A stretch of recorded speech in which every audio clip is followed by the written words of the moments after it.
categorically what changes will be done to improve the hospital, because I still believe that the waiting period at the hospital is much too long. Given the fact that we know you have to screen patients and you have to do a number of checks and so on before they go to the ward, I still believe that in today's society, where you have we are in no international country, and it takes far too long to get through the accident and emergency. I understand that you have sometimes you have to prioritize, especially in light of the fact that you have increased criminal activity in Barbados today. What are you doing to sensitize Barbadians about this fact that you have limited resources, and how are you going to really improve the services at the accident and emergency department? I still believe that we have to do some more. The other thing is the question of when persons come to the hospital. We are into a technological age now, and your record keeping at the hospital needs to be improved. People still take files. You have files there in about 20, 30, 40, 50 years. What are you doing to improve the record keeping at the hospital? In North, if you want to become a modernized country, Minister,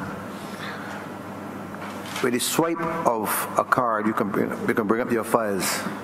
What is really happening? For too long, and as I said, I have been here for a long time. I have asked this question to the Ministry of Health over and over again. But it is the very first time I'm interfacing with your officials, and I want to thank you that we have to improve our record keeping at the hospital as well as the accident and emergency department. More has to be done. I applaud you for trying, but it has to be in the psyche of the hospital. It has to be in the mindset of those persons that we have to do better at the hospital. Thank you. Thank you, Honourable Member. I will allow shortly the Chair of the QEH Board to answer you with the specifics, but in the broad sense, let me say to you that it is not correct to say or to refer to limited resources at the accident and emergency, in the sense that we have actually enhanced the resources that are available there at the accident and emergency in order to reduce the waiting time for persons who seek the services of the accident and emergency department. Record keeping is something that is a ministry initiative, the Ministry of Health and Wellness, and that has been started now for quite some time. We started with the polyclinics, and all of the polyclinics are now up and running in terms of the electronic medical records, MedData. And the process has started at the QA so that we can then have them on the same platform, so that persons attending any of our polyclinics or the QEH, that they would have access to the patient records. So we are moving in the right direction, but I will allow the Chair to speak to you with the specifics. Thank you very much, Honourable Member for St. George North, and it is a very important question, because the majority of people come into the Queen Elizabeth Hospital through the Accident and Emergency Services Department, and your question really recognized the challenges that we are having in this regard. As the Honourable Minister has said, we have invested heavily in this area of the Ministry of Health.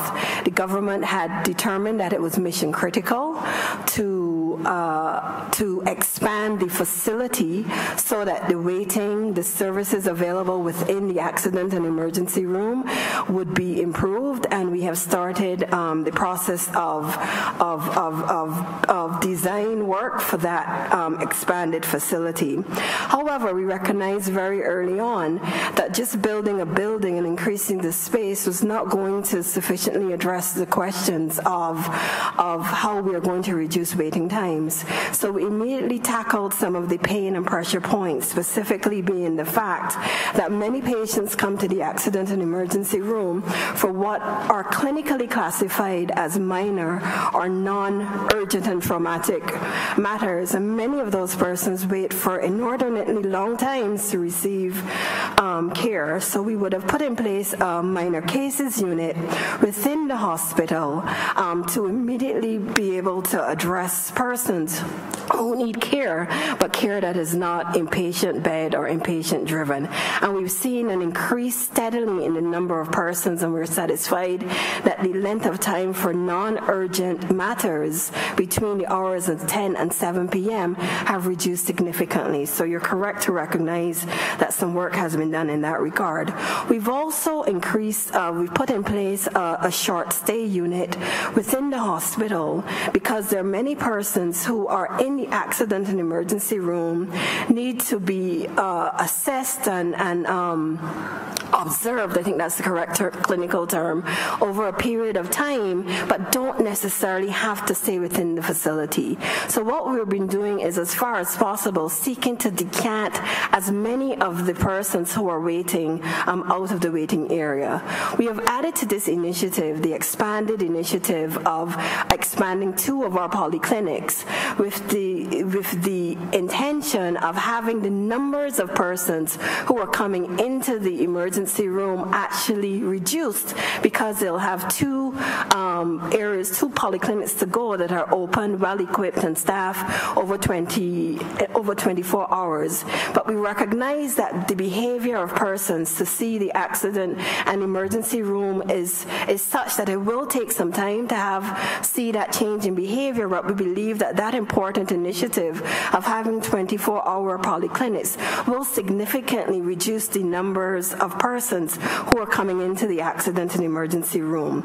But I think it is important that we also help the public to understand that in addition to better understanding what their condition is, having a range of options outside of the A&E, the challenge associated with waiting times in the A&E often have to do with bed availability within the hospital itself. So we have persons who need to be admitted to beds in the hospital, but those beds are blocked. Those beds are blocked for a number of reasons. They're blocked because in many instances we have elderly for care who would be better served to be outside of the hospital in a more comfortable setting, but they're with us because they do not have family or other supporting mechanisms to care for them. So we have a number of elderly care persons within the hospital.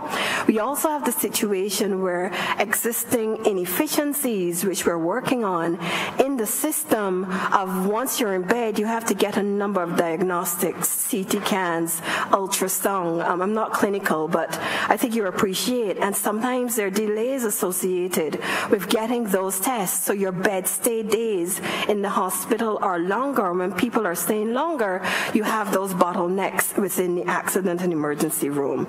So the issue of addressing the challenges of the A&E are not questions that we can just address by capital works or even within the A&E department itself. There's some broader hospital issues that have to be addressed, some issues that we have to sensitize the public better to being able to the options, the range of options that will be available for them.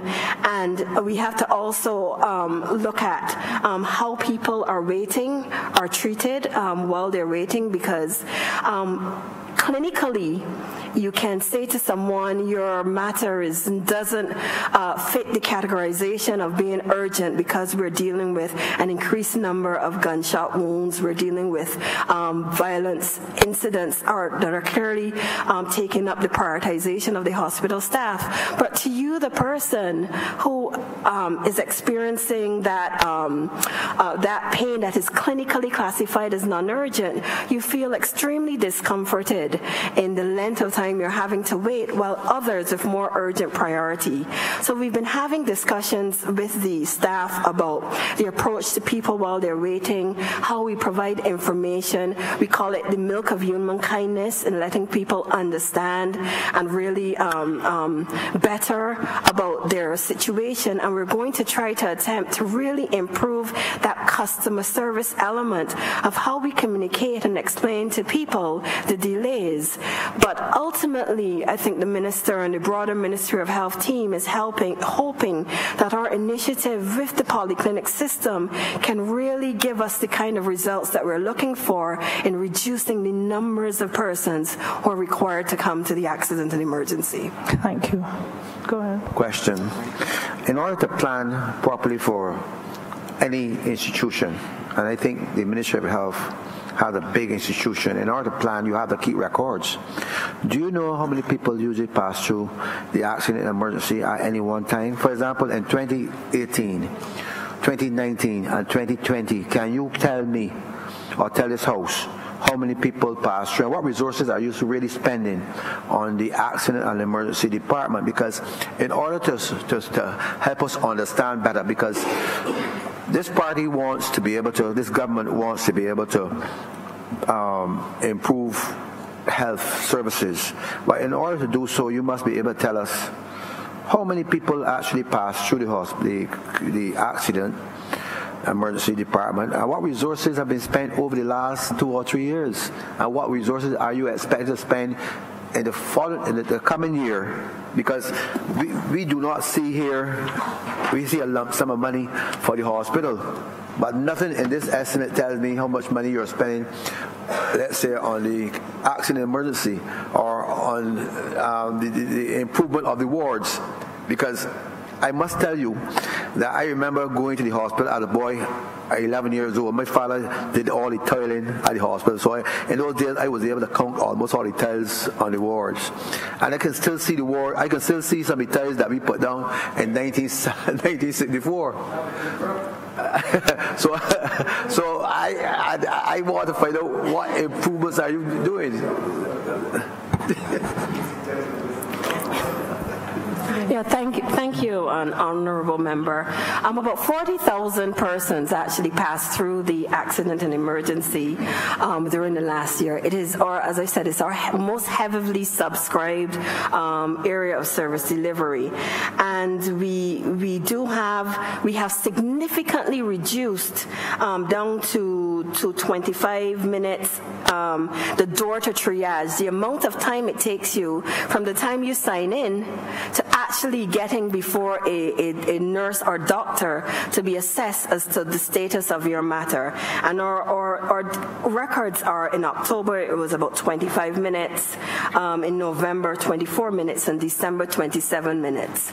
So that is a significant and substantive improvement from where we have been. We've also included now increased the number of physicians available to do triage. In the past, we did not have a fully functional physician-based triage service, so we have recruited a physician to actually improve the ability for us to do some diagnostics at that very initial entry period within the accident and emergency room.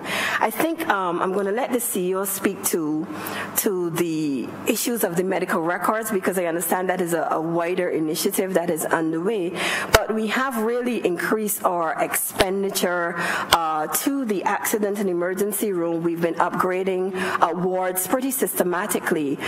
We've been constrained based on the availability of resources to do the level of capital works that we would necessarily like, but I want to give you the assurance that there has been a significant uptick in the investment in accident and emergency room services, as the minister has indicated, and capital plant and equipment. We have with us Louise Bob, the acting chief executive officer. Dr. Dexter James is on sick leave presently, and she will speak a little bit more to our financial allocations. Good morning, Madam Chair. Thank you. Good morning, Minister. With respect to, let me cover the information on our medical records and our transformation of the medical records department, which is grounded basically in the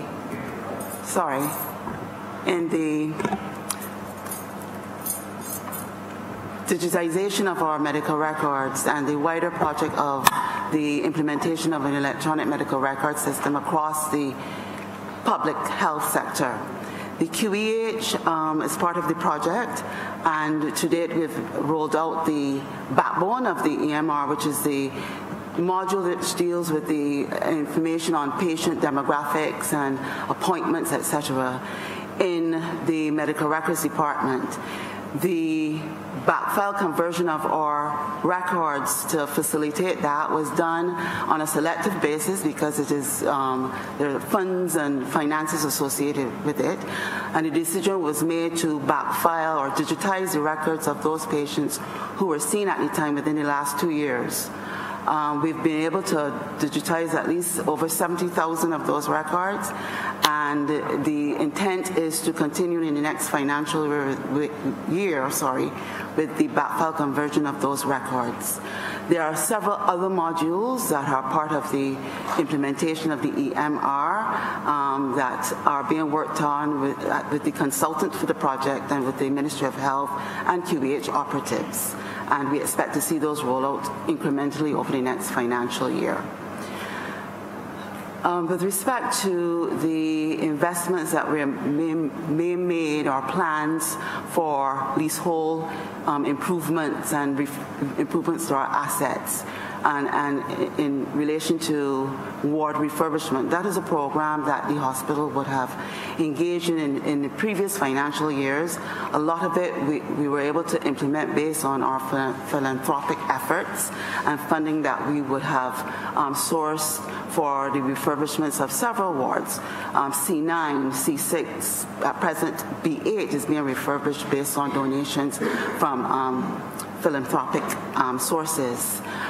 We intend and have earmarked certain other improvements in the next financial year around our private wards. We recognize that some refurbishment of those areas as a paying revenue generating source require some infrastructural development to meet the demands and expectations of our publics.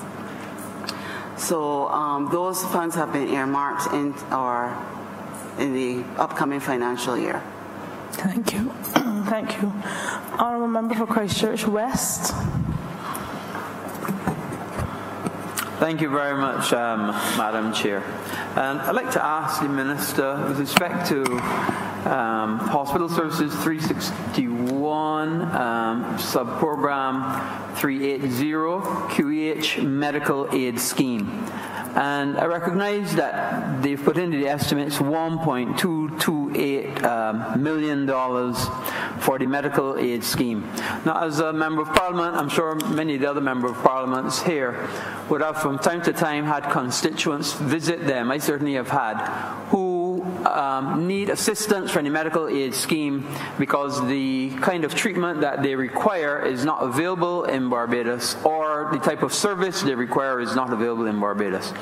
And I'd like to ask, how do you prioritize in terms of need for people who need assistance through the medical aid scheme? Thank you, Honourable Member. First of all, let me say to you that the Ministry does not prioritize. This is done by this committee at the Queen Elizabeth Hospital, and they have I would ask the chair to speak to that, but the prioritizing is done by the QEH. Then the recommendations are sent to the Ministry of Health and Wellness, and that is a procedure that we have been following for several years, and that is still in existence.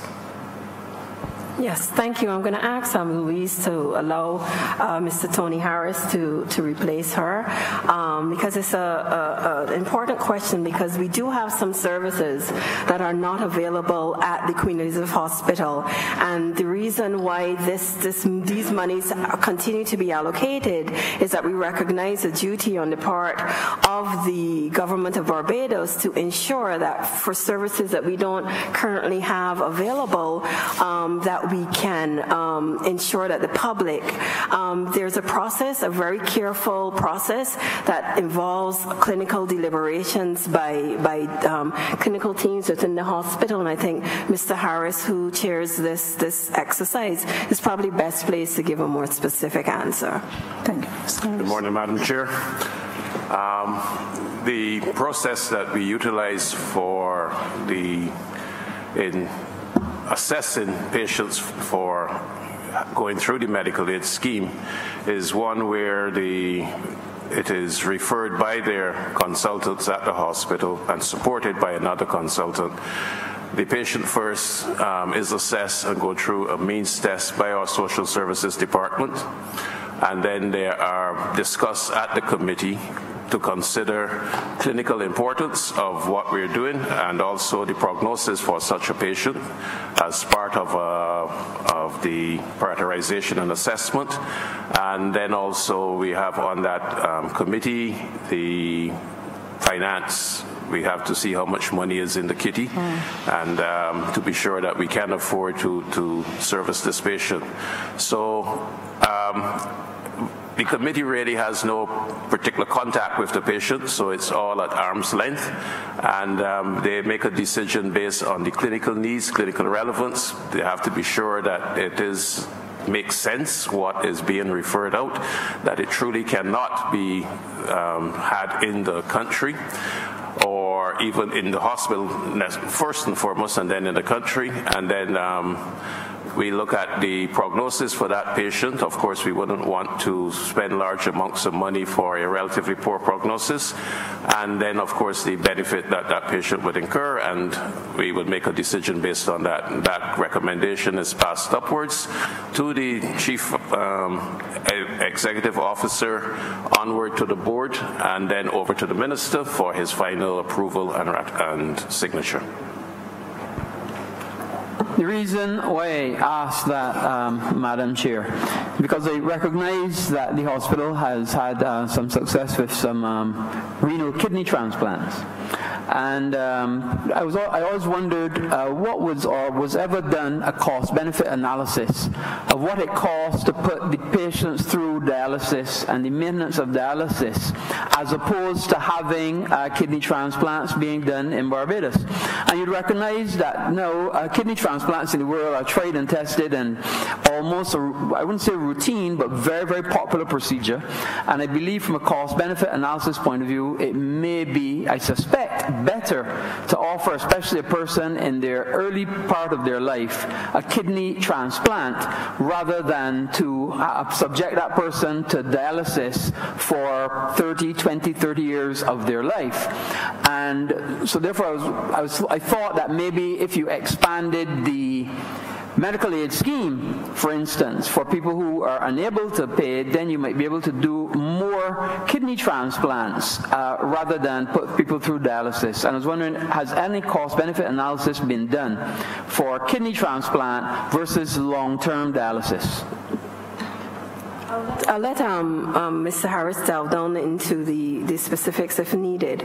But Honourable Member for Christchurch West, I think you really hit the mark that this is an area that we recognize strategically at the level of the board needs to be developed. My understanding is that there is a team, a clinical team within the hospital led by the nephrologist, the Department of Surgery and others who have been advocating for such expansion. There's currently a kidney transplant program that is underway. We do as many as we can with available resources, but as I understand it, our legislative framework prevents the harvesting of kidneys from, is it live?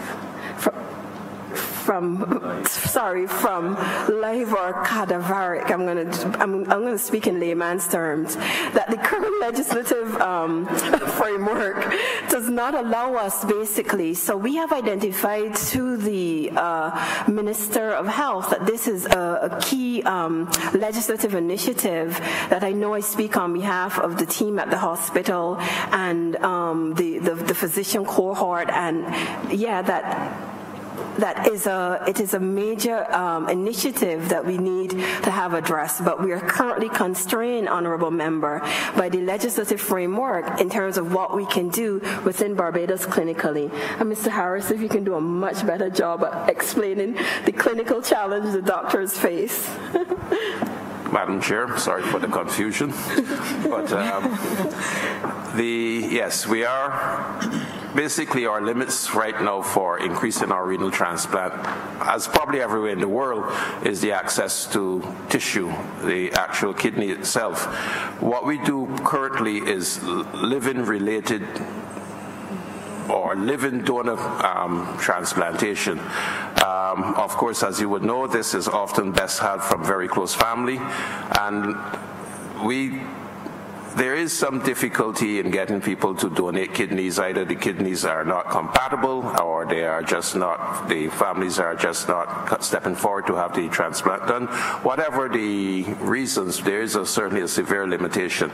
It has clearly been recognized that we would improve our ability to do renal transplantation or any whole organ transplantation at all if we are able to access tissue from willing cadaveric donors, dead donors, or freshly dead donors. And basically, when we say dead, however, though, we begin to talk about whether you're clinically dead, as it is in Barbados, where you have no pulse or not breathing, or you are brain dead. And that's where our difficulty comes, that we have to get the legislation that allows for the diagnosis and the acceptance of brain dead, that you have reached this point where there's absolutely no hope of you returning, and but you are still having circulation and oxygenation of your tissues. Then, of course, you can do whole organ transplant, including kidney, and we are waiting for that legislation to come through. It has been a number of years that we have been working on this and demonstrating and making the arguments, as the Honourable Member for Christchurch West has pointed out, that it is going to be a useful thing that if we are able to increase the number of transplants, the quality of life that kidney transplants afford the patient is significant compared to the palliative treatment of dialysis that they currently have. Right. And just my final follow-up question. So are we saying that the cost-benefit analysis was done? Because that was unclear, that definitely the cost of the surgery is far less than the cost of the dialysis over time. I didn't get that cost benefit. Because if there's a significant savings to get the renal transplant as opposed to be on dialysis for a period of time, I guess there must be some relation between the time that the person is expected to be on versus the cost of the procedure. I was just trying to get a sense of the cost of the procedure versus the cost of the dialysis over time, if any studies were done. Yes, sir, but you would appreciate, Madam Chair, you would appreciate that we, having not done it here ourselves to any significant extent, we would have to take figures from other jurisdictions. But it is clear that the cost benefits of renal transplantation is there. The initial cost of renal transplantation to do the surgery, start the patient off on immunosuppression drugs, has an initial upfront cost, but clearly it has been clearly demonstrated over time that it is cost effective to do kidney transplant. Sorry. I think I would add that the ministry's in receipt of a position paper from the Queen Elizabeth Hospital on this matter. We studied it. We support the views expressed by the leadership at the QEH, and we are in the process of preparing a cabinet paper on this matter with recommendations that we will invite cabinet to agree to, so that we can take this forward. Honourable Member for St. James North. Thank you, Madam Chair, and good morning to the Honourable Minister, Health and Wellness, and his team. My question, in fact, follows on from the first question asked today by the Honourable Member for St. Philip West relating to the psychiatric hospital. Under Program 361, in fact, sub-program 377 this time, and relates to drug rehabilitation treatment at the psychiatric hospital. Well, statistics, certainly those shown by the Criminal Justice and Research Unit, have shown an increasing use of drug abuse by Barbadians, and mainly young Barbadians. I think that department of government is showing that those persons who participate in illegal drug use are starting at an average age of about 10 now, and that is obviously worrisome. And I was just wondering, what programs does the ministry have in terms of intervening in this clear area of national concern? What programs does the psychiatric hospital have for greater extension of rehabilitation of our citizens, and especially young persons, from drug abuse? And what treatment methods, treatment strategies rather, do we have in place in terms of the Ministry of Health, and in particular the psychiatric hospital? Thank you, Honourable Member. I will first ask the Director of the Psychiatric Hospital, Mr. Dave Leacock, to speak to this, and then he can direct from there. Good morning, Madam Chair. Good morning. The issue of substance abuse and how we intend to manage it, or how we are addressing, trying to control the continued use by our young persons as it relates to substance abuse, is being tackled on many fronts. From the hospital standpoint, we offer a day program for persons who have actual substance abuse challenges. As it relates to the broader picture, we are trying to implement from this calendar year, or the coming school year, a school-based mental health program. Because we recognize that often substance abuse is a multifaceted issue, and many times persons who do end up using substances have many other challenges that lead to them using substances. So we're hopeful that with this program to be started in September, once it goes through the necessary process as far as cabinet approval, that we can in turn equip our youngsters to better manage some issues as far as whether it's conflict resolution issues, developing greater self-esteem. This program, as I said, is intended to attach to all secondary schools at this stage.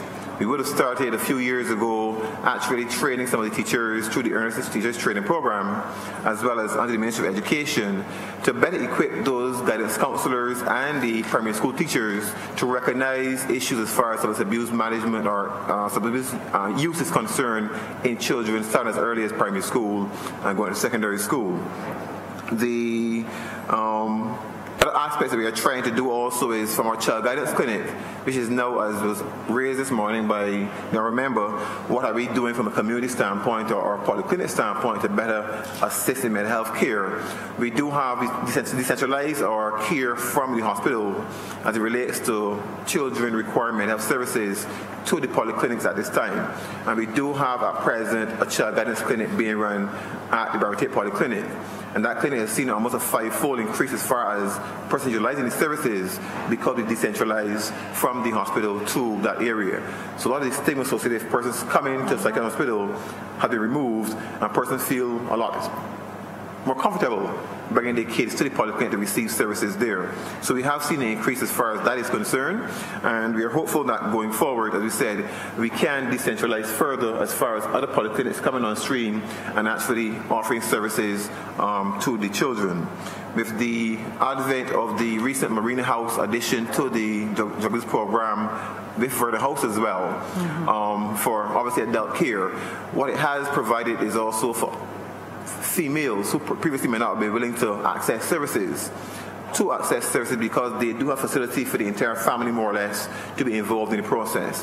Whereas in the past, many males were accommodated at the Verdun House program. With the Marina House, it now facilitates the kids as well. We recognize that children of persons who use substances are also at increased risk themselves of becoming involved in substance use. I'll defer to Dr. McLachlan to give you any additional details that he thinks might be relevant at this time. Good morning, Madam Chair. I just wish to add that the hospital has had a long-standing arrangement with an NGO in the community, the Center for Counseling Addiction Support Alternatives, and young persons traditionally have been, that we've seen in the hospital, have been referred to that agency. We're mindful that young persons, we wish them to continue in school and to be at home as much as possible, and they provide an outpatient counseling service. So that is an arrangement that has been going on for quite a bit of time that we have utilized. Madam Chair, I will just ask one supplementary question. I thank the Director for his response, and in fact, at the end, he touched on area relating to my supplementary, Verdun and Maria House, and I think that I would wish, certainly on behalf of this of the government, because it is obviously related to my ministry as well.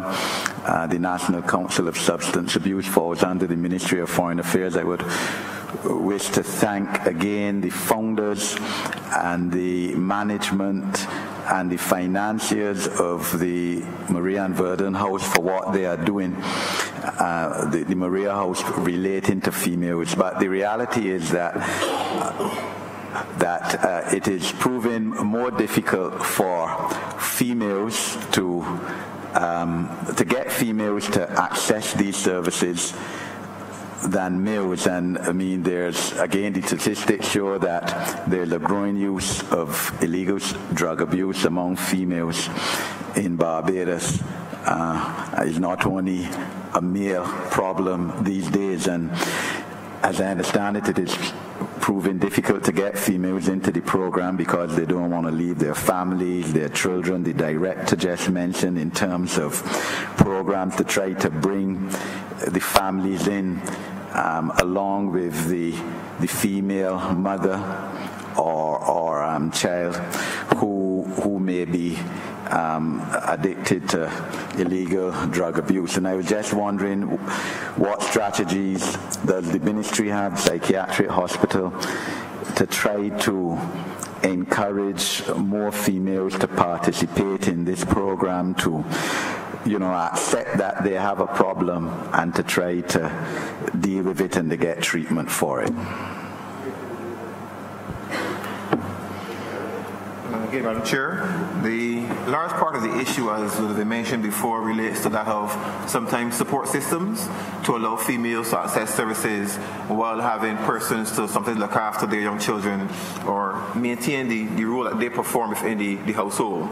Obviously, we are trying to sensitize persons, and we are seeking during the course of this financial year to have a community-based sensitization program towards advocating for persons, more or less, to have an understanding of what services are available.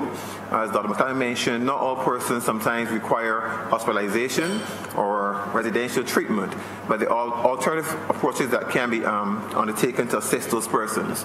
So we do want to sensitize the public, and especially the female population, as to what they can do and how we in turn can assist them to get the service that they need. Madam Chair, from the policy situation in terms of the Ministry of Health and Wellness when it comes to mental health, I think I need to say at this point that one of the glaring deficiencies that I have found within the Ministry of Health and Wellness since assuming office is the absence of a senior mental health officer within the ministry itself.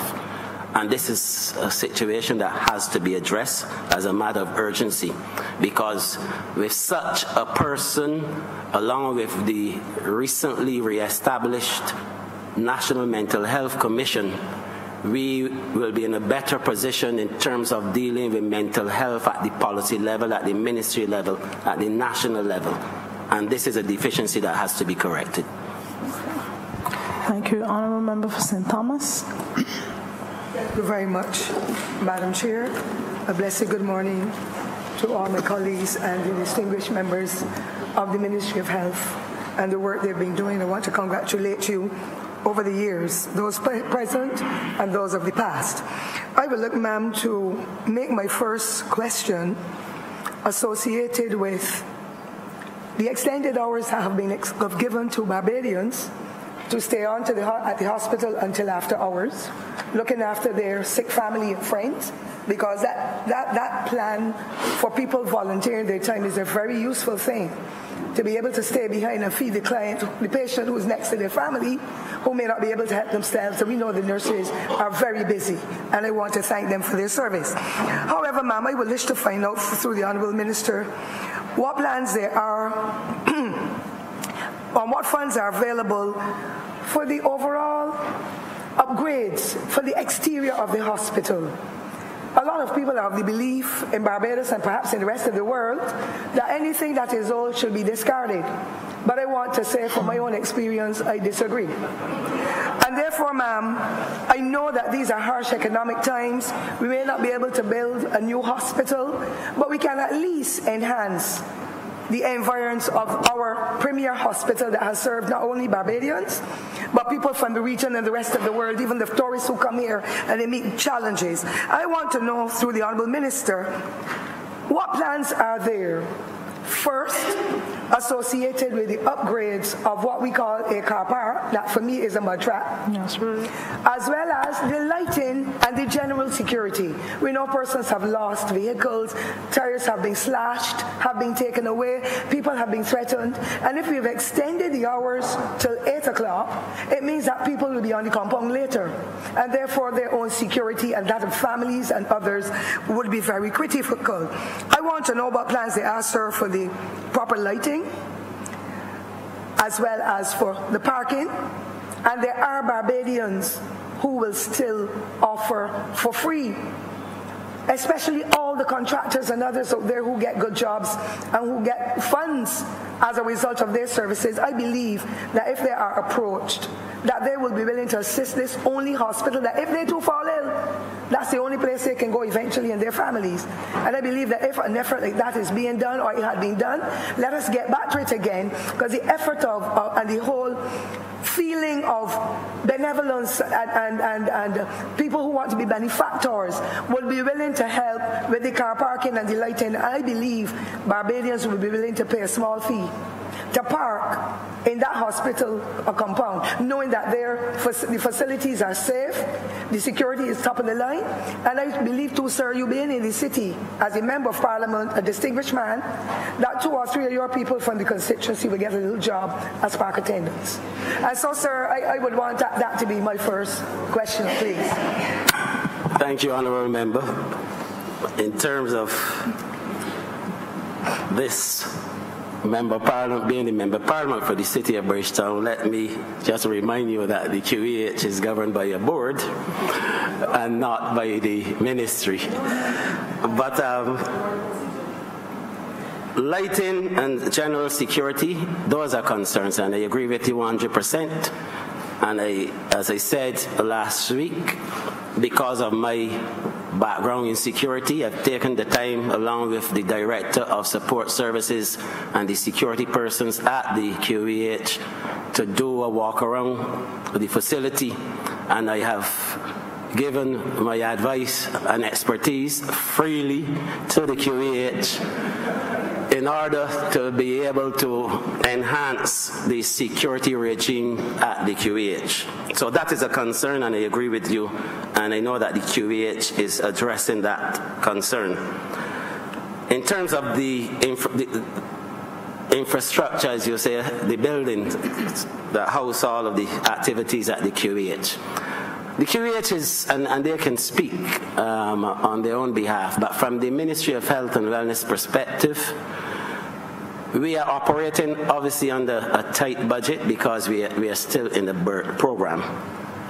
And the focus of funds allocated to the QEH must be to preserve and enhance the delivery of clinical and medical services to the people of Barbados.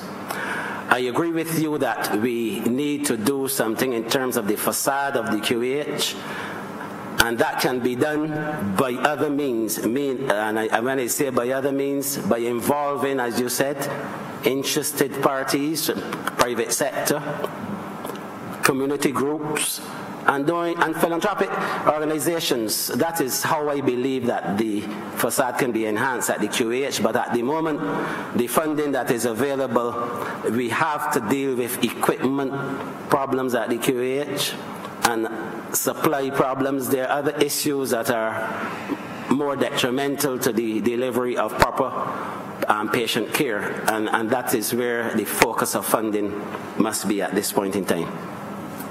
Thank you, Minister. Sorry, before you go on, just to add to the Honourable Minister's question, does that extrapolate to the psychiatric hospital? I mean, the last time I went there was over 20 years ago. Dr. McLachlan would have been there way before me. And a lot of families come up feeling very traumatic when they see the wards. I know there have been some renovations, but are there plans to improve the actual physical structure of the wards to get them a little upgraded from looking like stables? Madam Chair, I can. And this in the psychiatric hospital's case, this involves the wellness and rehabilitation of the patient in that case, because I don't know how conducive it is for a psychiatric patient to recover in a setting like that. I'm just asking. Thank you, Madam Chair. There have been significant improvements to the infrastructure at the psychiatric hospital. In fact, I would say it certainly is not the same psychiatric hospital that I saw when I was a much younger person, and I've been there recently.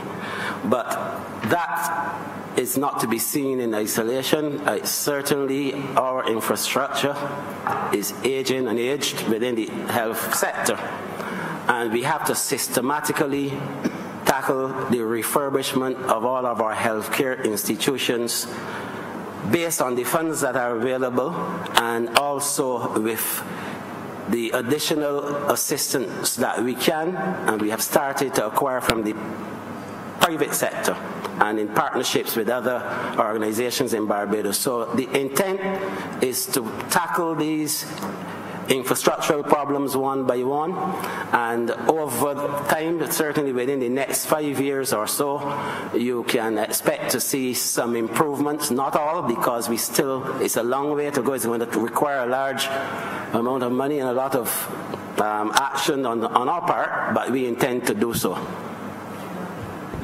Yes, ma'am. The only extension to that would be, it is a touchy subject, but I will raise it, because if you're talking a health institution, I believe it is about time that this government and the other government and the successive governments perhaps should have had it in their plans.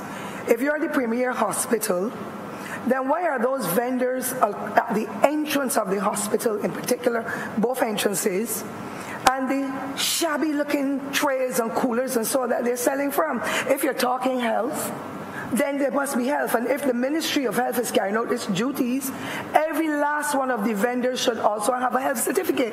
I'm not saying they don't, but I'm saying it is the ministry's responsibility now for those persons who are builders, those persons who will want to give funding, whichever institution, trust company, even the trust loans that we have, so that those small entrepreneurs can get a chance to ply their trade, and from the time anybody comes there, stranger, Barbadian, whoever, they can see this is an organized hospital where kiosks are set set up along the exterior of the perimeter of the hospital, so you can buy your thing, because we need them.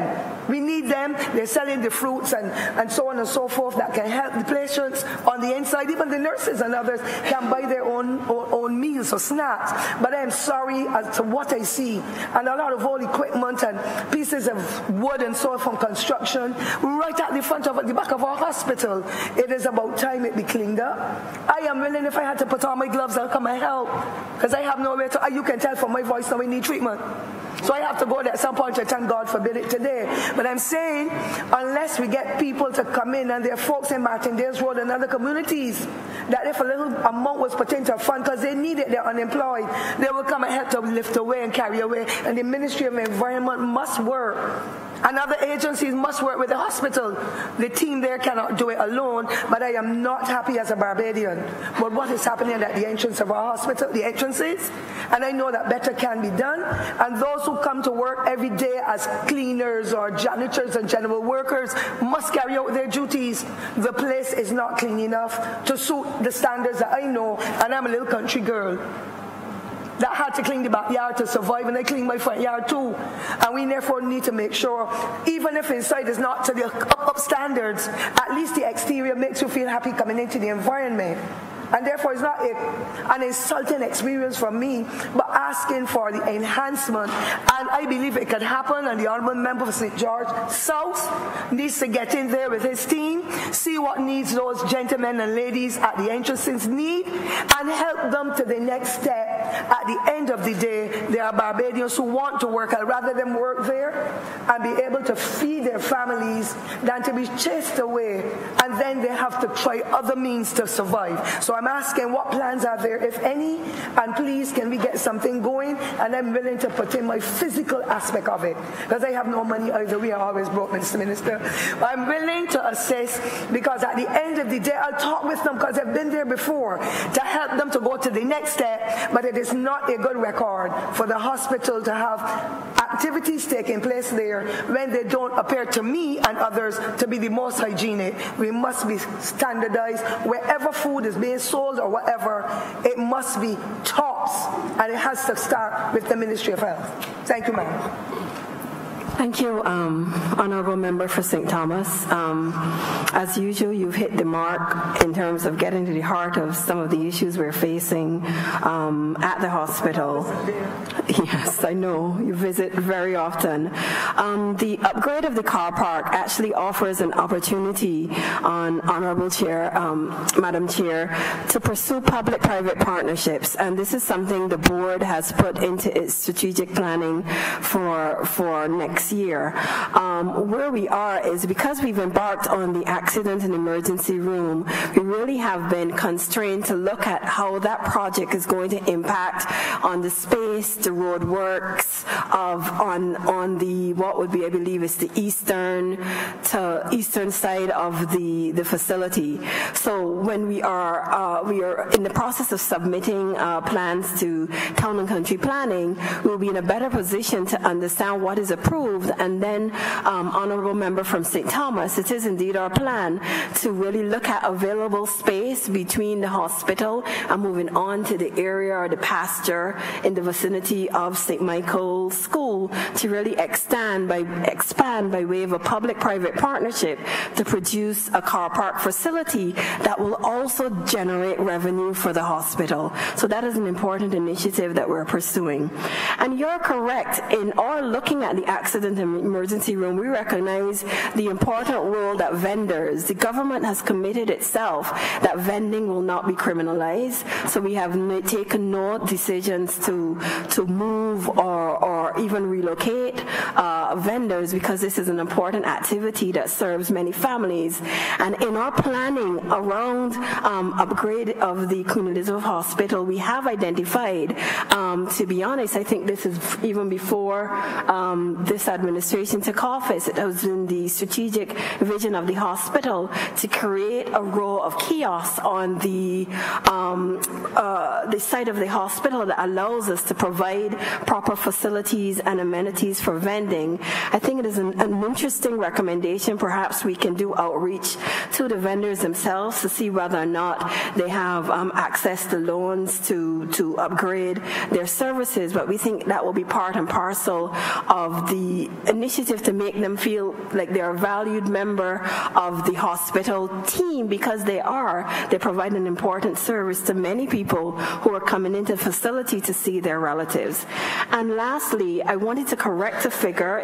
We've received $150,000, not million, in philanthropy support. We wish it was $1 million, of $150 million to the hospital since we have taken office.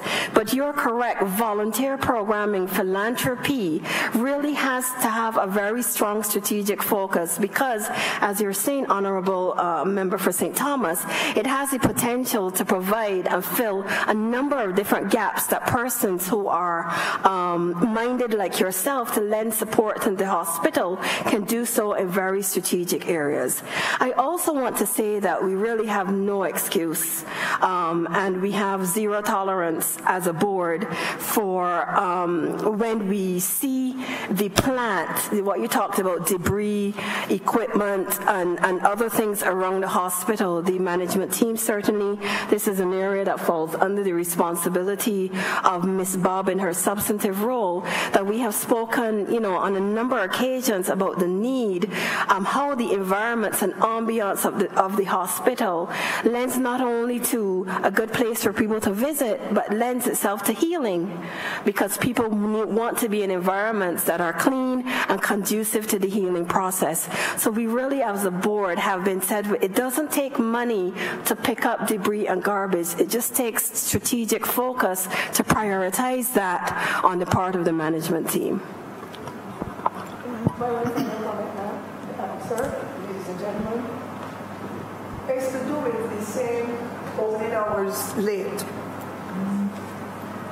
Some foolish young people caused us not to be able to enter our hospital from the northern entrance one year. And ever since then, the disabled, the aged, the pregnant, the sick have to enter from the front. And yes, we need that security. I am just putting out a suggestion. It would not be in your estimates, but I'm putting out a suggestion that while you're having the dialogue through Madam Chairperson of the board, that some thought be given to a shuttle service.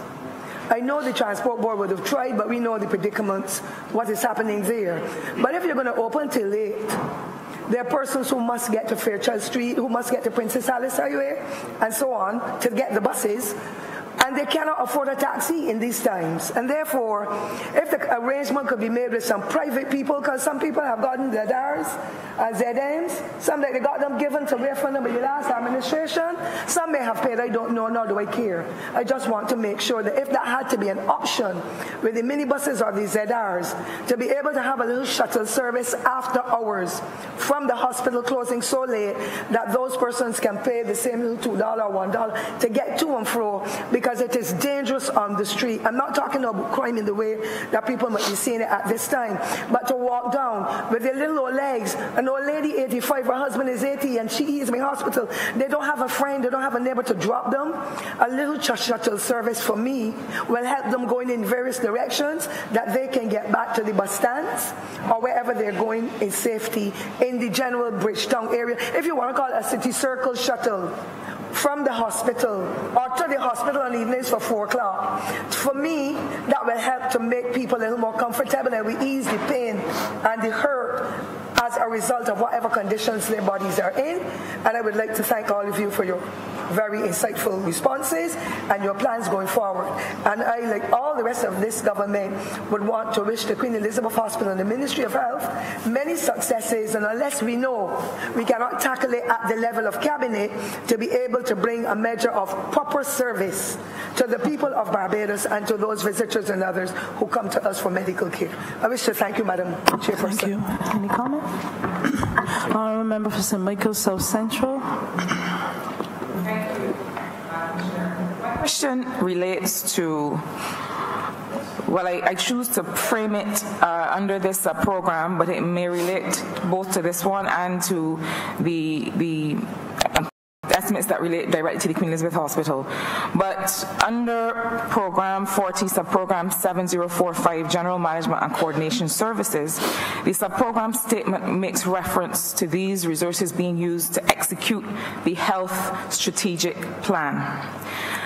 Now, we have a problem in Barbados that I would say is now of pandemic proportions, and it has to do with the issue of women's cancers, and in particular the incidence of breast cancer among young women in Barbados, and the fact that we are losing many of our young women between the ages of 20 and 45 to breast cancer and other women's cancers. And I don't necessarily want the chair of the Queen Elizabeth Hospital to move from her seat, because I would like her reflection on this matter as well.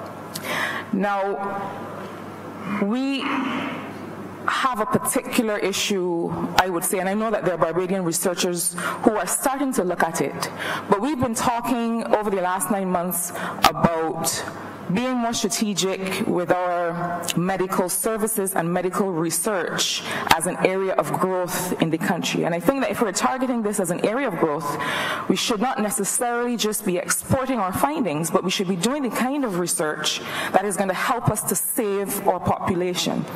Now, some of the young women, obviously we've heard that there are certain types of cancers that affect young black women from this region, and that do not necessarily affect women in other parts of the world, and so a lot of the research that we might be depending on might not be specific to the population that we're looking to reach.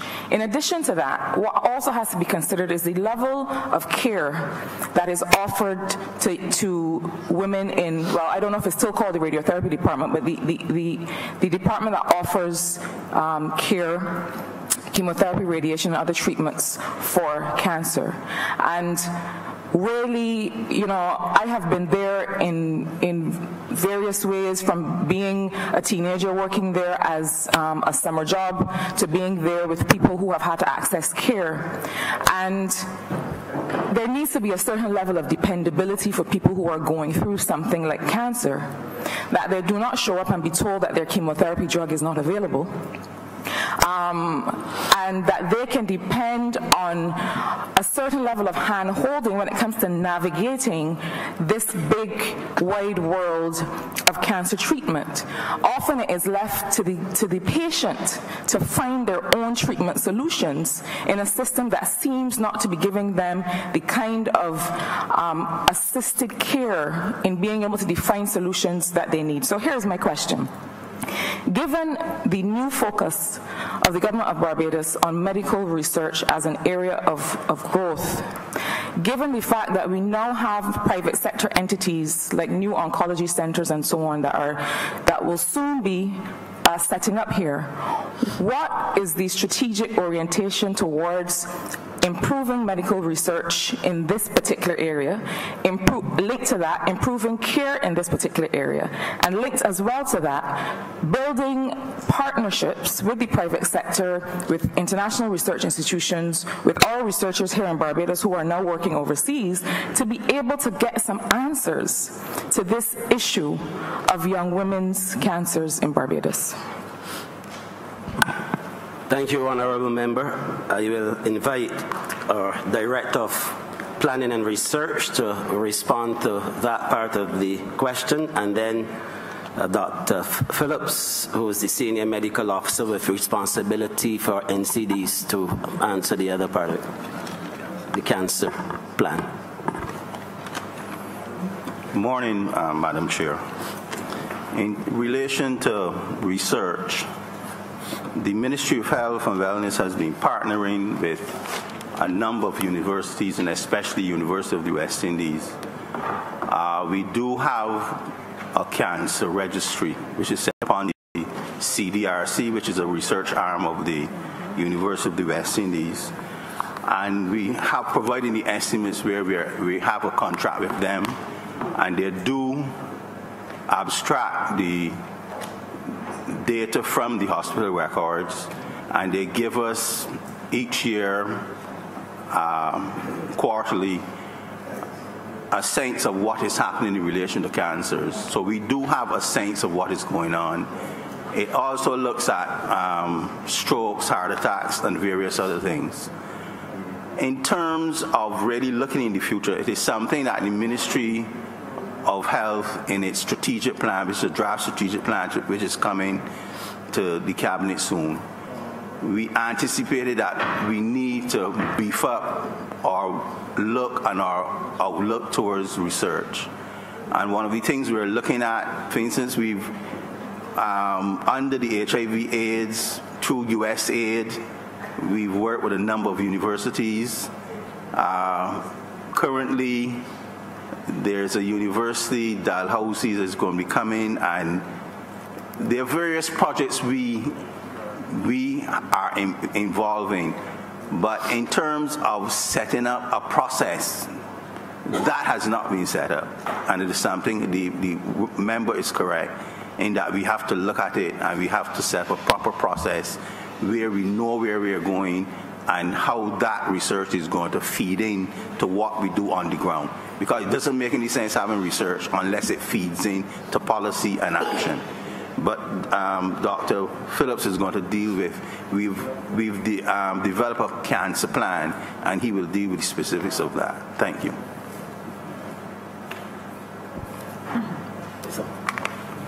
Good morning, Madam Chair.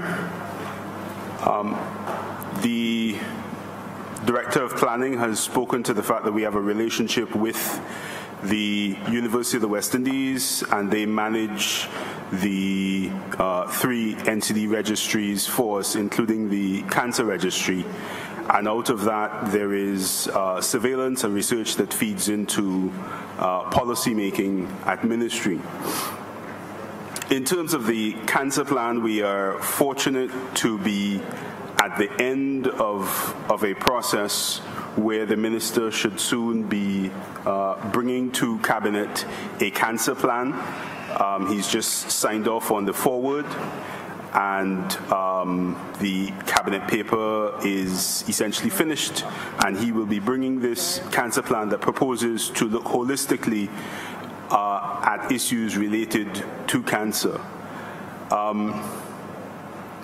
Within the plan, we look starting from the area of prevention all the way to the area of palliation. So the plan seeks to look at cancers in terms of what we need to do to reduce the incidence and reduce the severity of the cancers that we're seeing, what we need to do to better detect these cancers early, what we need to do to better diagnose and treat, what needs to be in place in terms of rehabilitation, and where appropriate, what we need to do in terms of palliation.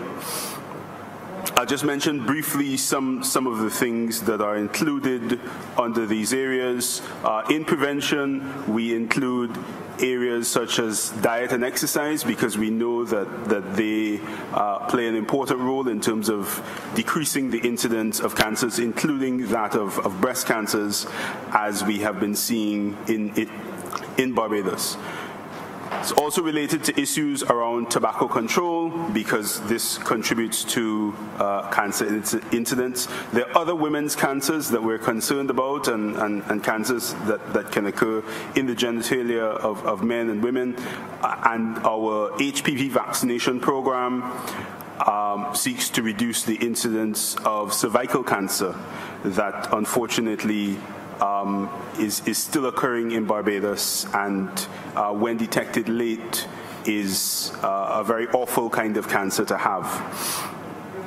Within the plan, there is a systematic proposal for the pathways in terms of early detection and treatment to be reviewed and to be reformed so that they can meet the needs that we are seeing at this time. the rehabilitation, there's a section in the plan that speaks to that. And in terms of palliation, the plan pulls on the Barbados Needs Assessment Program for Palliative Care, which spoke to the fact that the vast majority of our non-communicable diseases and certainly all of cancer and about 25 or more % of our other NCDs will have at some point in time in their disease trajectory a need for palliative care. And this speaks to then how we can implement the recommendations of the needs assessment program. So the issues around who is being affected, the issues around where the gaps are in terms of treatment and what are the most effective modalities and how we should improve the system are laid out in terms of this cancer plan that the minister will soon be presenting to cabinet. It has been costed. It does not call for a huge level of resources. We are very fortunate to have had support from the National Institutes of Health, National Cancer Institutes in the US, as well as local stakeholders, including the Cancer Society, the Cancer Support Services, the University of the West Indies, in pulling together this plan, and we believe that it is going to significantly improve the landscape of cancer prevention, treatment, and care in Barbados. I thank you. We go beyond improving the landscape and to saving some lives, because I'm not sure when we say improving the landscape, that sounds I'm hoping that we have clear targets, in other words, because we need to use some specific language and to have some specific targets, because obviously, as everyone in this room would appreciate, in this chamber would appreciate, we're talking about people's lives here and not just being able to say that we have a plan. But further, I would look forward to seeing as a part of that plan something specific that addresses the incidence and the mortality with respect to breast cancer and other women's cancers as they affect young black women in Barbados. So again, specific research on our population and using that to address what we do. I'm going to restate something that I mentioned earlier to see if I can get a response on this occasion. It has to do with the care at the Queen Elizabeth Hospital for those women who are living with and being treated for breast cancer. Now, I do think that there are gaps, that there's much to be desired, I would say, when it comes to the process, not just in terms of when they get there and they have to receive an infusion, but from the time they receive their diagnosis and they have to be confronted with different treatment options. Some of the drugs, for example, may not be readily available through the Queen Elizabeth Hospital. And often patients have to go and find the $10,000, $12,000, $15,000 a month to get a new drug, a different treatment protocol that they've found on their own. And that they do not necessarily get guided care and advice when it comes to how to navigate the different treatment protocols. What is the plan for improving that?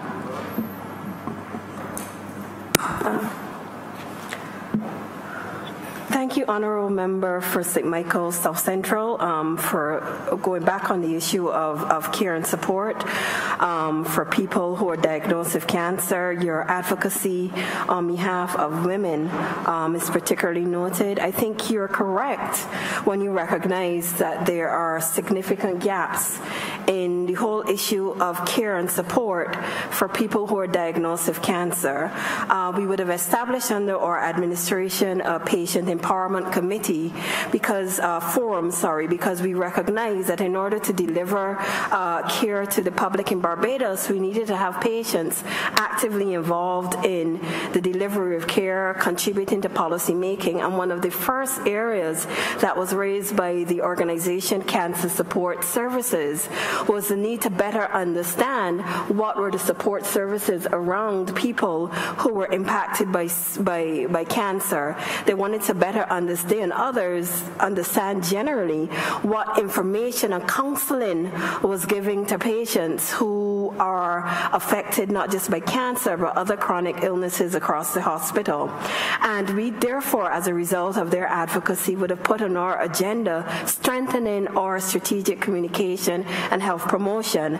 But more importantly, we recognize that we have to partner very, very closely with the non-governmental community, Cancer Support Services, Barbados Cancer Society, endometriosis, and other family planning, other entities to better support persons, because it is proven in terms of the research that if persons are giving the care and support to navigate a cancer diagnosis, you're likely to have better outcomes. So your advocacy here is particularly noted.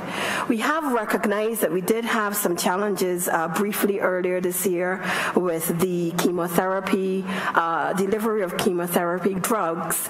We have had to close the lab within the hospital and seek to upgrade, and we sent our laboratory and engineering team to Baptist Hospital to get a full appreciation of what are the standards and the best practice standards and level of care that are required for the provision of chemotherapy, the mixing of chemotherapy, to ensure that it is done in such a way that staff are safe and that the patients receive the necessary treatment.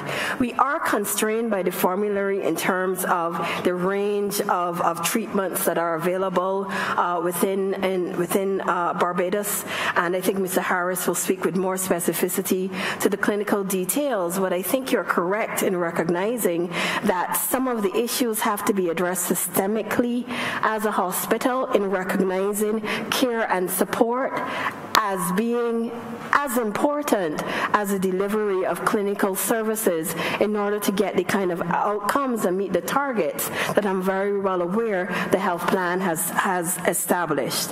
I want to hand over to Dr. Harris, who may speak with more specifically on what we're doing on the treatment side. Thank you, Madam Chair, and thank the honourable member for St. Michael South Central for her question.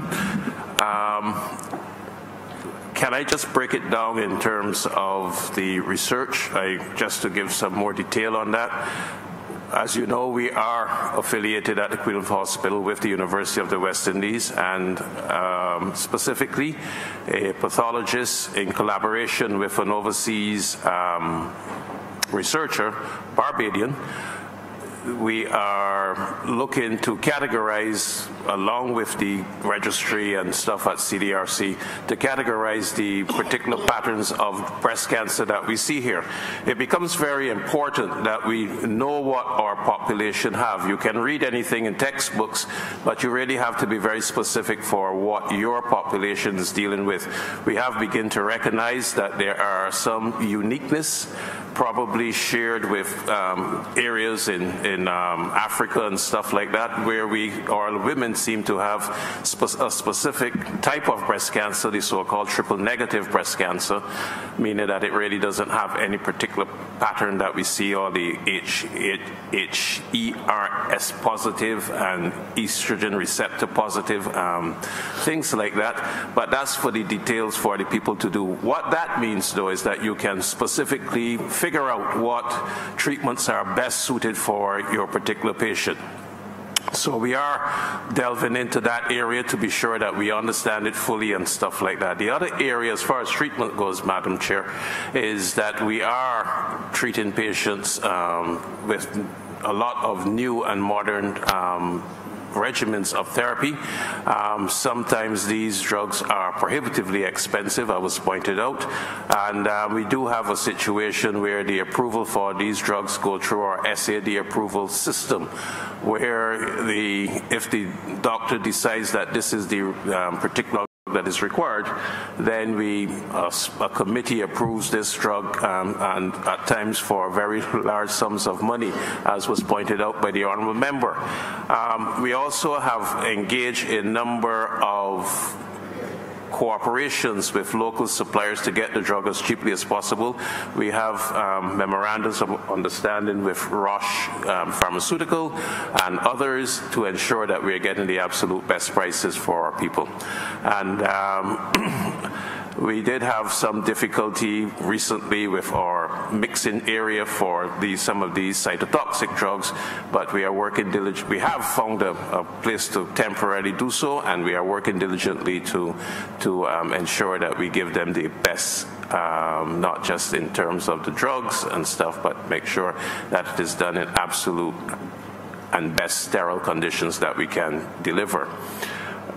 It is very important that we take care of these things. I am touched that the House has raised this whole question of young women facing breast cancer. It is obviously a tragedy when a woman is faced with this diagnosis. We are sensitive to their needs, not just in terms of the clinical side, but also the softer side of making sure that the support is there.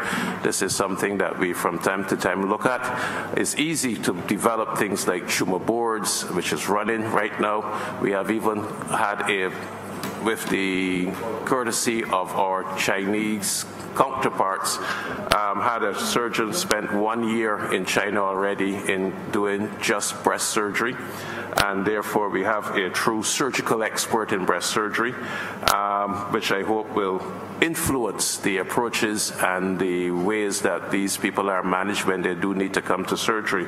But we are working on all aspects of it, and we assure the board that we will continue to do, the House of Assembly and the board, that we will continue to do so. Thank you, Madam Chair. Just to thank the colleagues for the thoroughness of your response and to congratulate the Minister and his team for a fantastic presentation during these estimates. Just one quick question. How do we stay with respect to the oncology department? I remember at one point, I don't know if that's changed, that we have one consultant. You know, ma'am, we suffered, Madam Chair, we suffered the loss of a consultant who resigned. That has now been 2 years ago. And we have been assiduously trying to recruit another oncologist. We have had a number of close calls, close bites. We have 2 such people, but they have both declined after being offered the position. It is not a readily available specialty across the world, but we continue to do so. We have a number of junior doctors now who are with us and who we have earmarked for further training and stuff like that.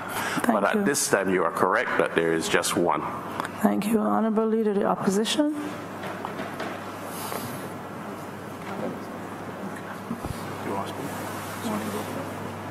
Honourable Prime Minister. Madam Chair, I'd just like to use the opportunity to ask Dr. Harris, Mr. Harris, I believe, some questions. Thank you very much. I'm aware that the Caribbean Cardiac Society would have wanted to present to the heads of government this week, CARICOM heads of government, and regrettably it didn't happen. But one of the things that struck me was the fact that the mortality for acute myocardial infarctions in Barbados is 37%, and that the average in the developed world is 8%. This is such a staggering statistic that as Minister of Finance, I would want to know from you what it would take to be able to correct this position at the Queen Elizabeth Hospital. Thank you. Thank you very much, Madam Chair. Thank you very much, Prime Minister. 2 years ago, we were basically confronted with this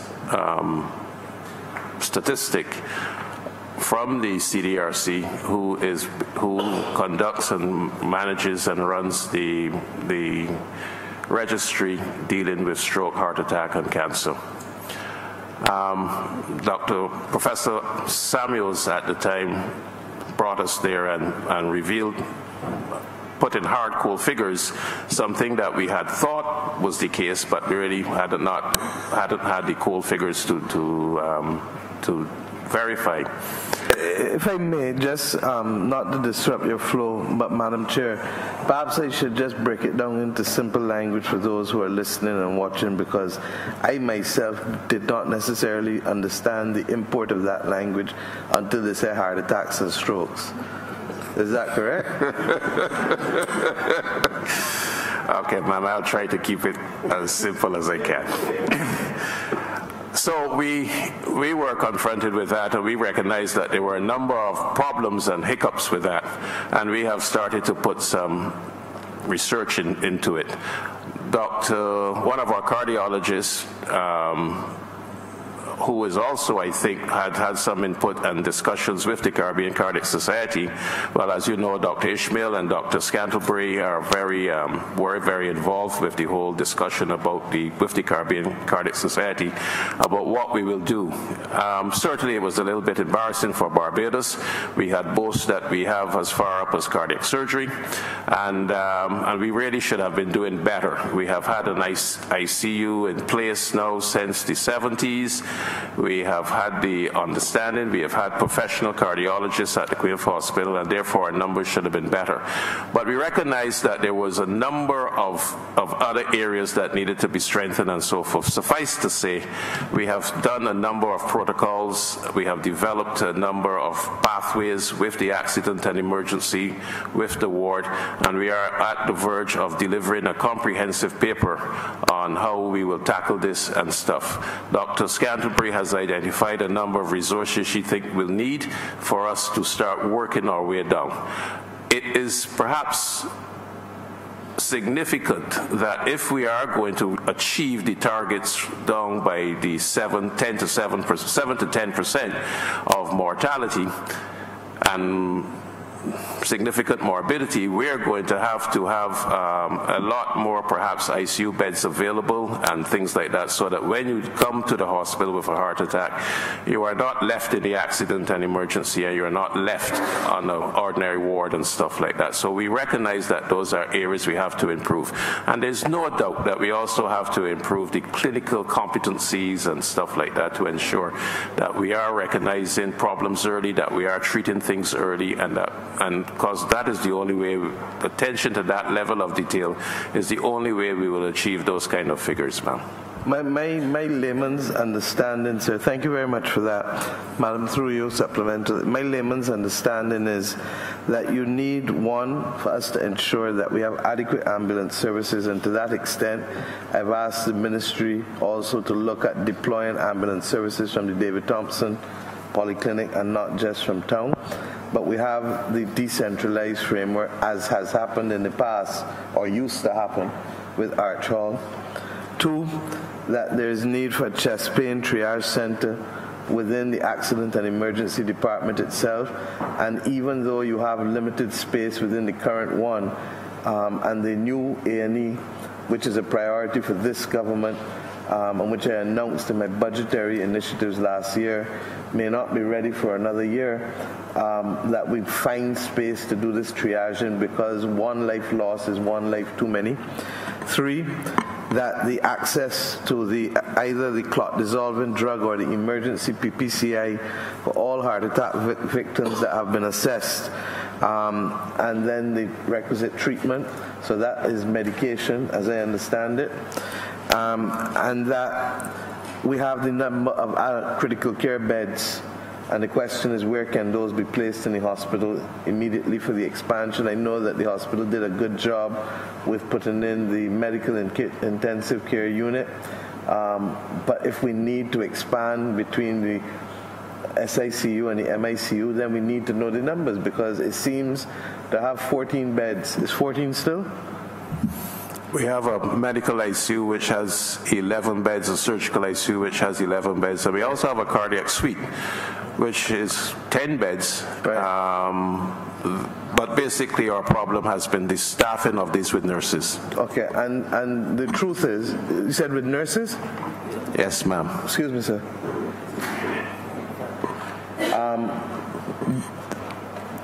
The shortage of nurses is a global problem. But the shortage of nurses for Barbados' problems in the cardiac department cannot be a national problem in a budget of $3.5 billion a year. And whether we have to find the skills, find Barbadians overseas, or find other people overseas to staff it, I think all Barbadians would agree that if this is what can cause our numbers to drop from 37 people out of 100 dying from a heart attack and stroke to 8 out of 100 dying from a heart attack and stroke, I'm almost certain that every Barbadian would agree that this has to be a priority for this government. And I'm asking you formally, therefore, based on the information received in the last week, 10 days by me, that I would like to see a special project as a matter of urgency in the same way that we have treated the accident and emergency department, where I felt that it is unacceptable that not just patients but their families go through a very difficult period, both not only in terms of waiting but in terms of space and commodious surroundings, that I would not know how to lead a government in this country without making that a priority. We have done so. I am saying formally to you now, Minister, through you, Madam Chair, and to Mr. Harris and to the hospital board, that I would like a special project that allows us within the next few months to be able to reduce the numbers of people in Barbados dying from heart attacks and strokes who present with it from 37 out of every 100 to 8 out of every 100. And if we can do that, then we can hold our heads high and know that we have done well with the taxpayers' money. Thank you. Honourable Leader of the Opposition. Thank you, ma'am. It's a question related to the use of medical or the use of marijuana for medical purposes. In terms of the government's policy orientation with respect to such use, what is the level of ownership in that policy orientation by the Ministry of Health? How is it reflected in these estimates, and how is the rollout likely to reflect itself? Thank you, Honourable Opposition Leader. The Ministry of Health and Wellness is totally responsible for the rollout of this initiative. We've been working on it for a number of months, and we are at the stage now where training, because that was one of the things that we had established and Cabinet had agreed, that we would ensure that there's adequate training for all persons who are going to be dealing with this matter, from physicians, pharmacists, everyone. And that training is being organized in collaboration with the University of the West Indies, and we have identified those persons who will be participating in that training. It's going to be the form of a workshop, and we are ready to roll that out during the course of this month. And that was a prerequisite that for the execution of that particular project. So we are fairly advanced in that regard, and we did not want for people to be able to be dispensing this drug without having the requisite level of training and sensitization. And so I will say to you that we are very much at the forefront of the effort. It is not reflected really in the estimates of expenditure, because we were able to organize that training from the current budget for this financial year. But I will ask the Chief Medical Officer to expand a bit.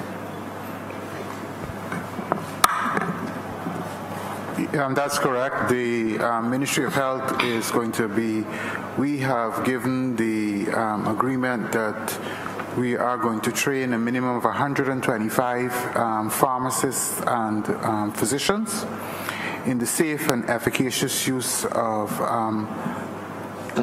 So I'm being a faithful servant of the people and putting it in the way to allow Mr. Harris to answer. I will change it for you, Mr. Harris. Are we doing all that we can do to save limbs? Yes, ma'am. We certainly do so. A lot of patients would have their circulation assessed, would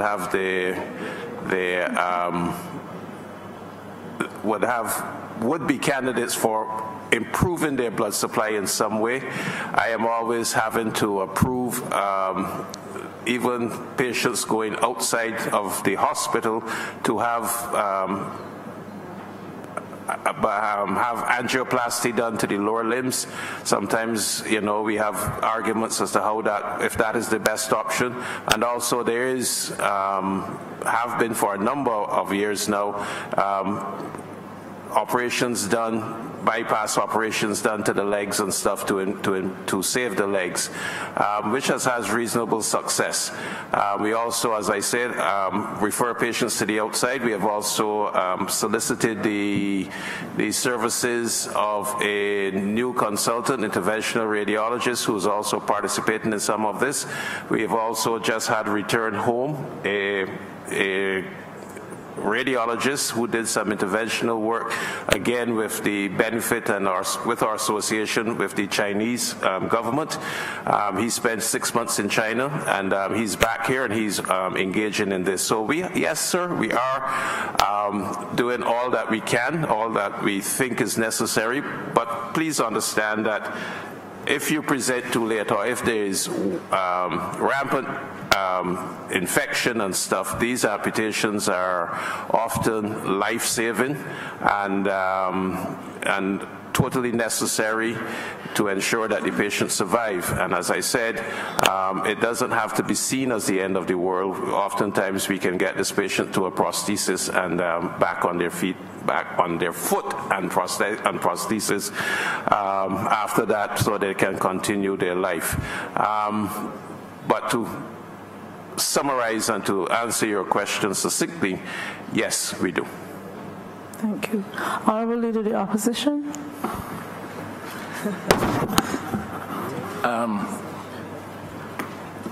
Yes, ma'am. I didn't last week collude with the Honorable Member for Christchurch West, and I also did not today. But I wanted to go back to the matter of the medical aid scheme, ask the question from a different perspective as to what are the numbers who are benefiting on average annually from that kind of assistance. I noticed the provisions in the estimates for this financial year coming and beyond contain the same number, so it's a flat number. The question, therefore, beyond that is what is driving that number? Is it that the need level is about at a stable level? Is it that the hospital capacity in terms of its provision of services is improving significantly? Is it the financial constraints? Because we are seeing a flat number projected with respect to what is provided for the medical aid scheme. A related question, if I may ask the two or three at one time, ma'am.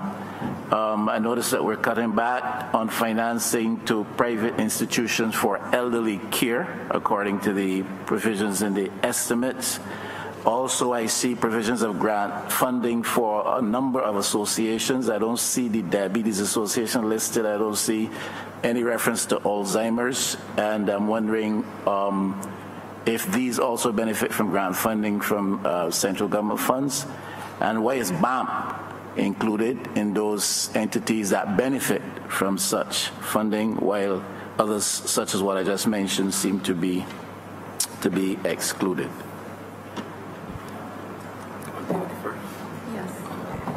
You got all that, ma'am? Yes, thank you. Thank you, Honorable Leader of the Opposition. The issue of the medical aid scheme, the funding has remained flat, and that is part of our strategic planning. What we've been seeing over years, if you look, that we've been able to do an increasing number of procedures within the hospital. The Director of Medical Services, Mr. Harris, would have pointed out that we have been able to increase a lot of our capacity in areas that we are sending out. within the parameters of our budgetary constraints, we've determined that we are at the point where we have a number of specialties. We're going to be expanding our ability to do certain key things within the resources of the hospital, but we've really been constrained as far as possible to keep that number relatively flat and do the best job that we can with resources that are available within the hospital and within private sector Barbados.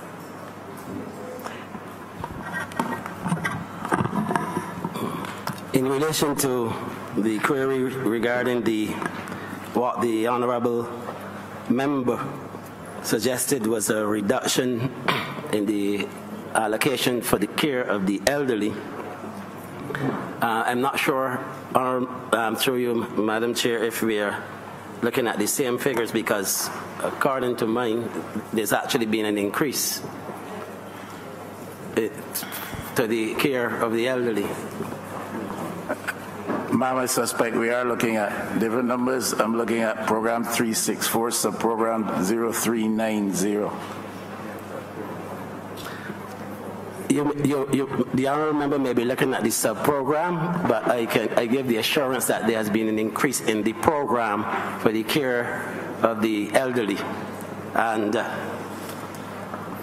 like I said last week, the ministry currently is moving in the direction, or continuing the movement in the direction of alternative care for the elderly within the private elderly care facilities on island, and that is because it is more expensive to house elderly persons at the geriatric hospital than it is to do so in the alternative care program.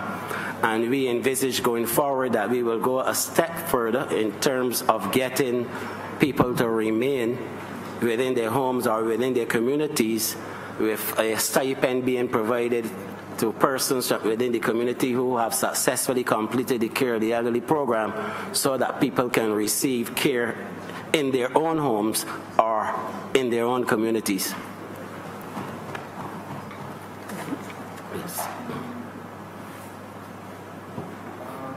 Yeah. With respect to subventions, I think the Ministry of Health has strategically moved from just giving out subventions to purchasing services, and there are many examples where the Ministry of Health has purchased services from whether it be non-governmental health organizations or organizations that have showed competencies in the ability to deliver those services. So, for example, we have contractual arrangements with the Heart and Stroke Foundation for the provision of tertiary or rehabilitative cardiac care for people post-myocardial infarction and also post-stroke. We have an arrangement, as was mentioned before, with the Barbados Diabetes Foundation for the purchase of services that straddle primary care and tertiary care. So you get that middle-of-the-road service, which offers services for persons who have ulcers with their feet, so podiatry services, nutrition services, and clinical services. With respect specifically to the issue of the Alzheimer's Association, that receives a subvention from the Ministry of People Empowerment and Elder Affairs. And I'm not suggesting that BAM should not be assisted, but I was listening for justification.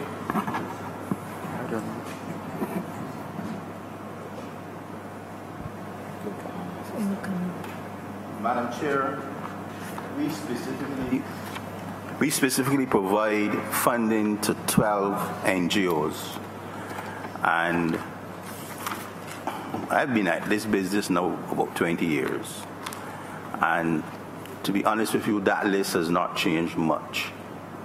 What has changed, we had a meeting with them, we did a paper on NGO policy in terms of going forward, how we would be interacting with them. We have, and it was approved by the Cabinet, something called the NGO desk, which is supposed to be a gateway in terms of assisting them or facilitating funding and various other things. But one of the things we've said to them over time is that we cannot continue just giving grants. And the Chief Medical Officer is correct in that what now happens is that we have entered more into a purchase agreement. And that more speaks to finance and healthcare, which may come up after, but in terms of what we're doing, our whole approach to it has changed. And the member may be correct in that we may have to look at some of these organizations to see if what originally was intended is what is being received in terms of to the public of Barbados. But apart from that, we have really changed the way we operate with them, and we've also instituted that. For instance, the Barbados Family Planning, they normally provide us with an annual report. The Chief Medical Officer mentioned the Heart and Stroke Foundation. We would get quarterly reports from them in terms of the services they're providing to see where the expenditure is going and all of that. And through the psychiatric hospital with Verdon House, we do receive an annual report, and they also send us their audited statements in terms of the monies and everything like that. So we are tightening what we do. But as you're correct in that we may need to really look at who is being given and what do we expect of the total grant area going forward.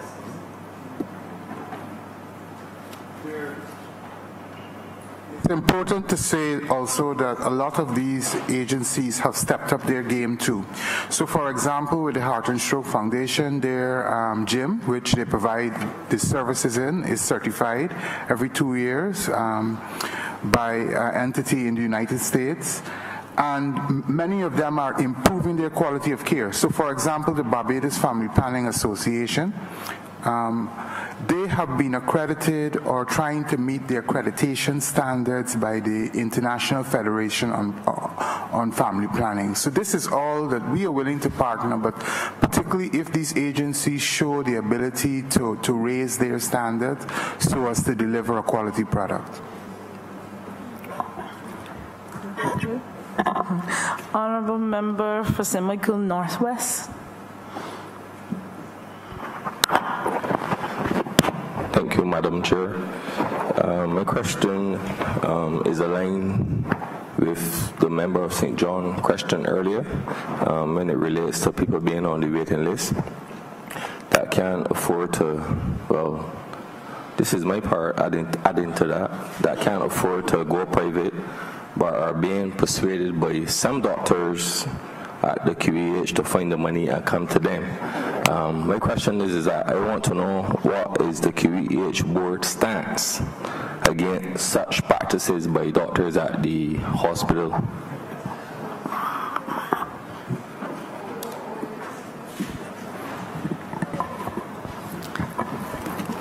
Ms. Sullivan, bearing in mind that we're running out of time, I know you love to explain. Thank you. I will say quickly that we have received reports, in addition to yourself, Honourable Member,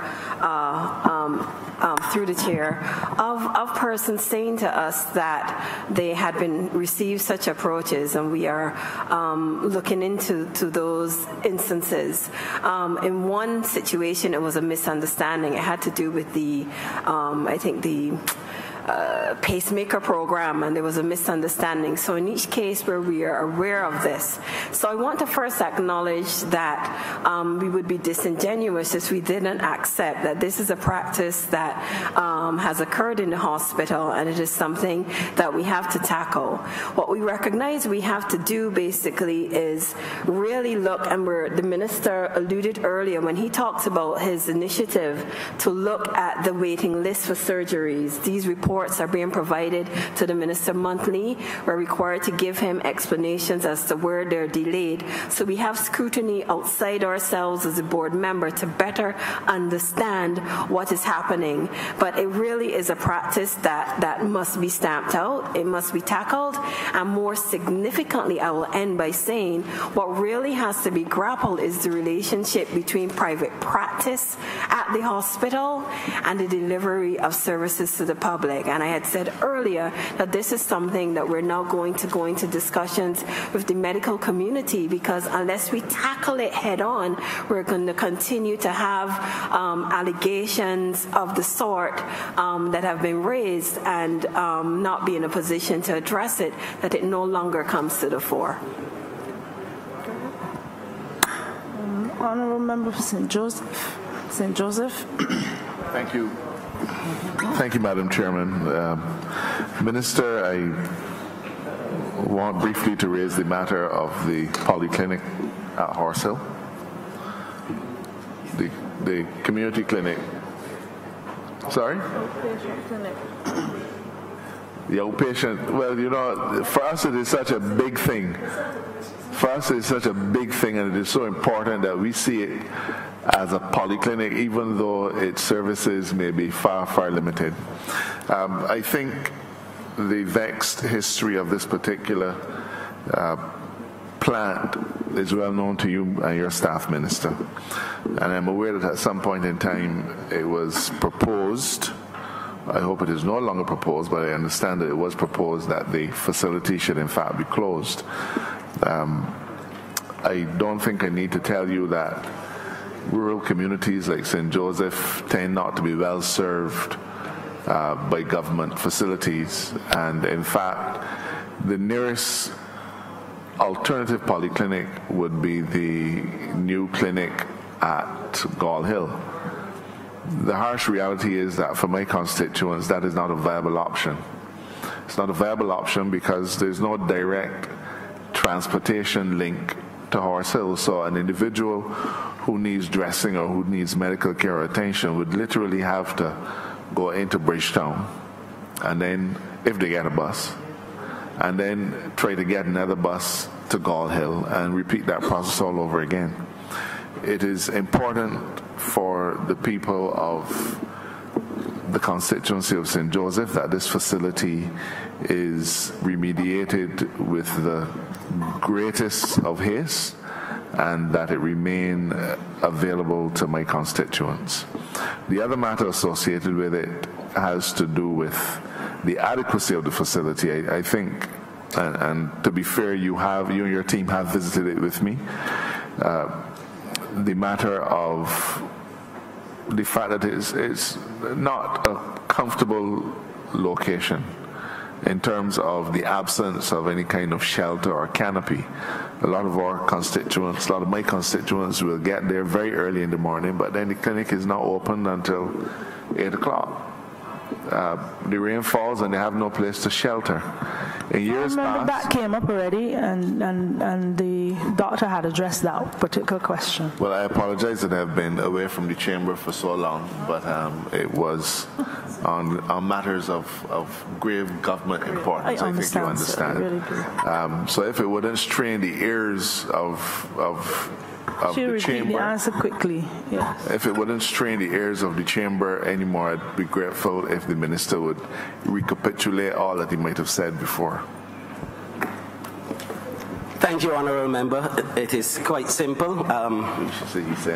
I stated in this chamber that the Ministry of Health and Wellness no longer has any intention of closing the outpatient clinic in St. Joseph at Horse Hill, because that certainly would not be in keeping with our quest of taking health services into the communities and enhancing what the polyclinics are doing at this point in time. What I also said was that the scope of work that is required to bring that facility up to the standard that we all would like cannot be done within this current financial year because we do not have the resources. But with what resources this ministry has, we will try to improve things for residents who utilize that facility. And we are also looking at having some sort of a partnership with private entities so that we can bring some relief to the people of St. Joseph. So I give you the assurance that we will not be closing the community outpatient clinic.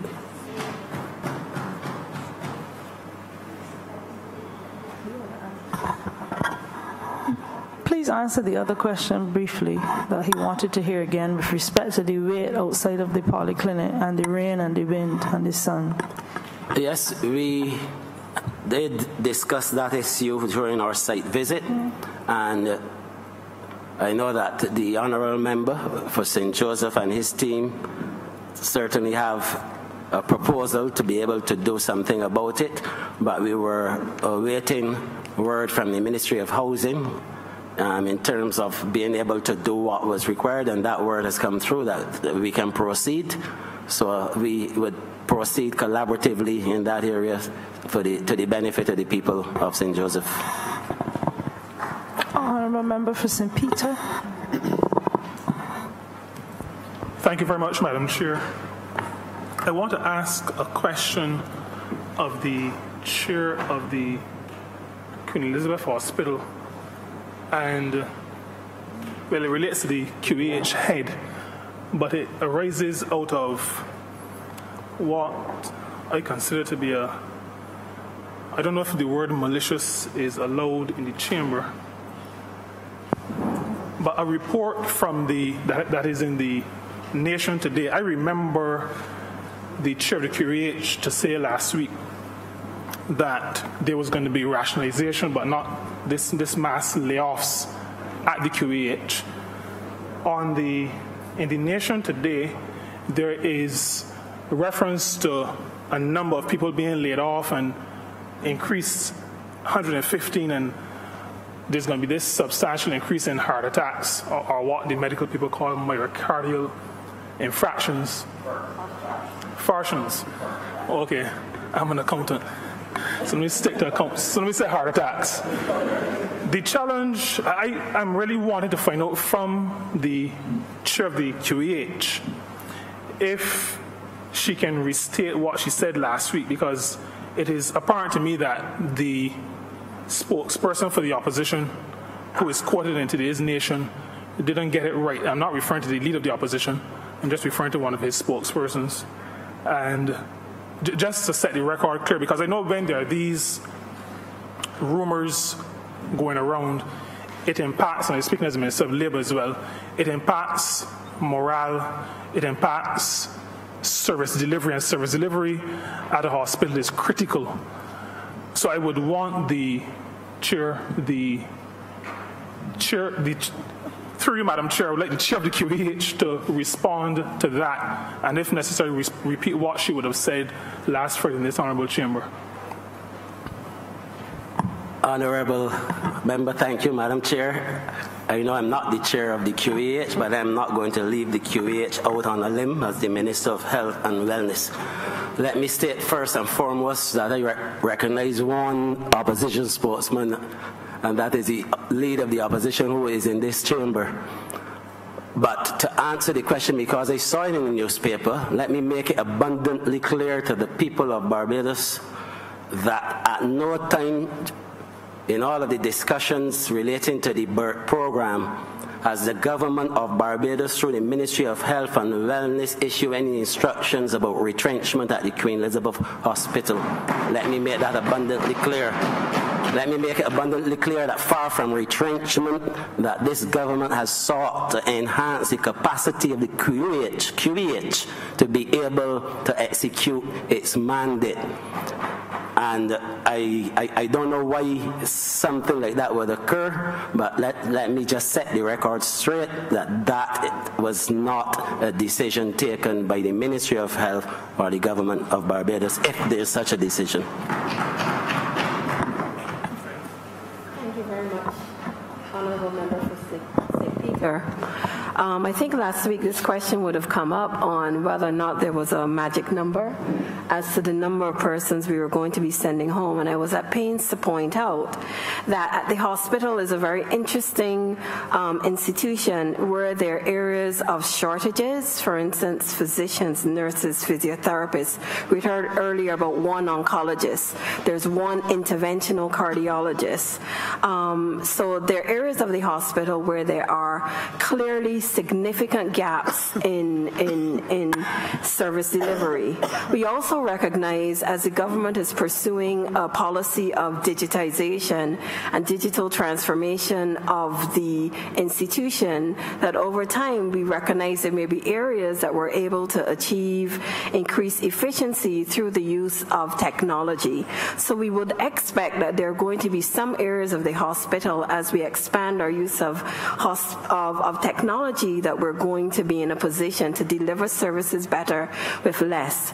But we want to be able to say quite clearly that it is not the strategy of the government to have a first in, last out, or those kinds of statements that were made in the media today. In fact, to date, the hospital has been ring-fenced in a way that other institutions have not been, as far as the approach to the rollout of the BERT program. But we certainly, as a responsible board, recognize that we're going to be looking at using the health budget as effectively and efficiently as we can to deliver the services to Barbados. Thank you. Honourable Leader of the Opposition. I hate to have to come back, because I know you're pressed for time. And I would want to make it clear, based on what I'm hearing being debated presently before us, that at no time has the voice of the Leader of the Opposition been heard to say, either in this Parliament or outside, that it is government's intention to lay off 150 persons at the hospital. What the Leader of the Opposition did ask was, is it true that there is a plan to lay off 150 persons? My understanding from the chairman of the board last week was the same as it is now, that there may be a plan to lay off some people. That number of 150 is not a magic number. I am therefore wrestling to come now to a new understanding, because I'm hearing the minister suggest there's no such plan to lay off anybody. I'm hearing the chairman of the board suggest or imply that there may be some layoffs. Madam Chair, the Minister of Health and Wellness clearly indicated that the government of Barbados, the Ministry of Finance and Economic Affairs and Investment through the Ministry of Health, have not given any instructions or know of any plan to retrench workers at the Queen Elizabeth Hospital. It has never been in the mix, and so I was certainly very surprised when I saw. And I thank the Minister for that very clear and definitive response. There is no plan to lay off anybody at the Queen Elizabeth Hospital. Thank you very much. We are out of time, but with that being said, I would ask the Honourable Minister to give his wrap-up and ask that the head be moved. Thank you, Madam Chair. My wrap-up will be very, very short. I said at the initial stages of our discussions here that the plan for the ministry for this fiscal year is to restore and enhance the operational effectiveness and efficiencies of the Ministry of Health and Wellness in all of its manifestations, hospitals, polyclinics, etc. That still remains the case. And I would certainly like to thank all honourable members who have asked some searching questions and made comments, because there were a number of things that were raised which will assist us in achieving that goal and improving the delivery of health care in this country. So thank you all honourable members on behalf of the team of the Ministry of Health and Wellness. Madam Chair, I beg to move that Head 86 in the name of the Ministry of Health and Wellness stand par. Question is that Head 86 in the amount of $227,529,290 stand par. All honourable members in favour, please say aye. All honourable members against, please say nay. Methinks the ayes have it.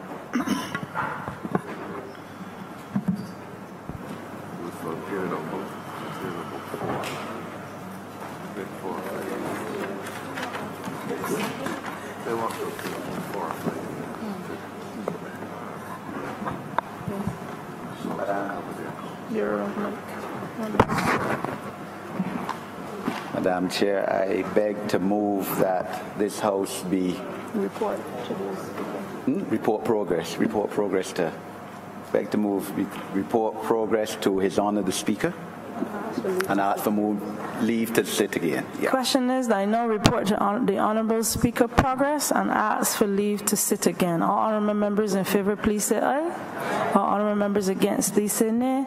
Methinks the ayes have it.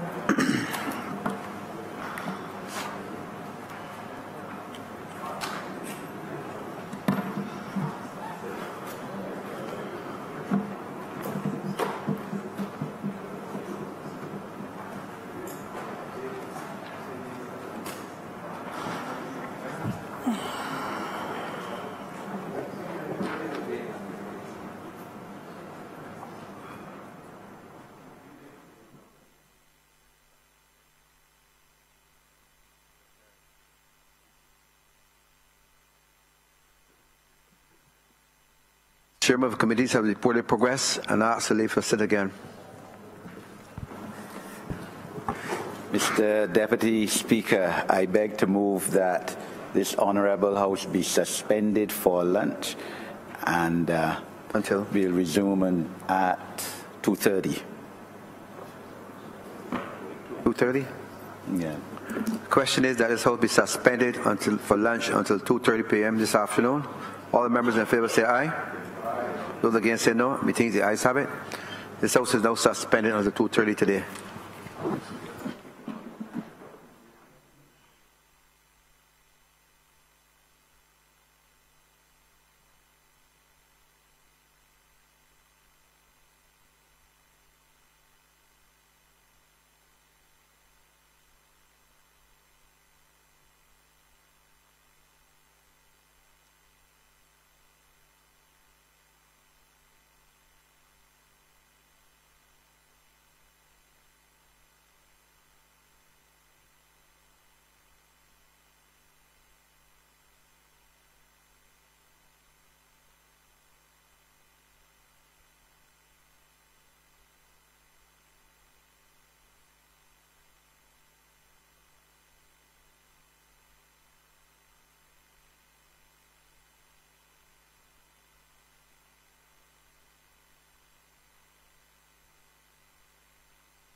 This House is now in Standing Finance Committee.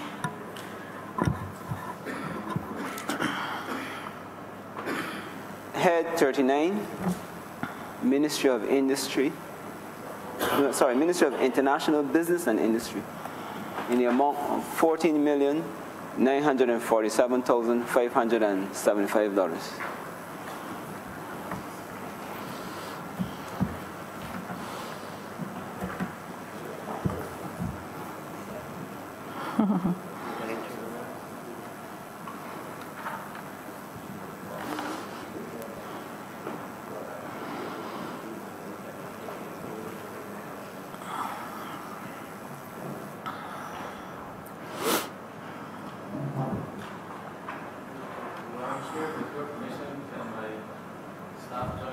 Permission granted. Departments and such other persons as determined by the Permanent Secretary.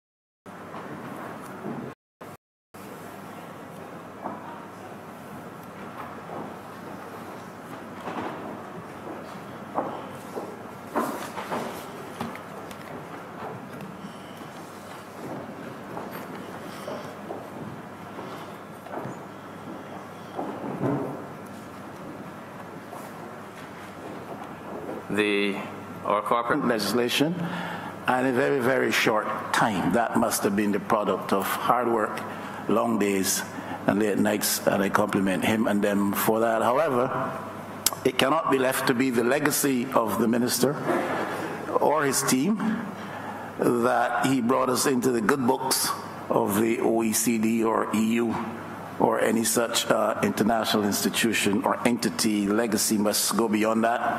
And I look forward, during the interaction this afternoon, of hearing about a few very important things which I think, if they are accomplished, that legacy would have been well served in terms of being established.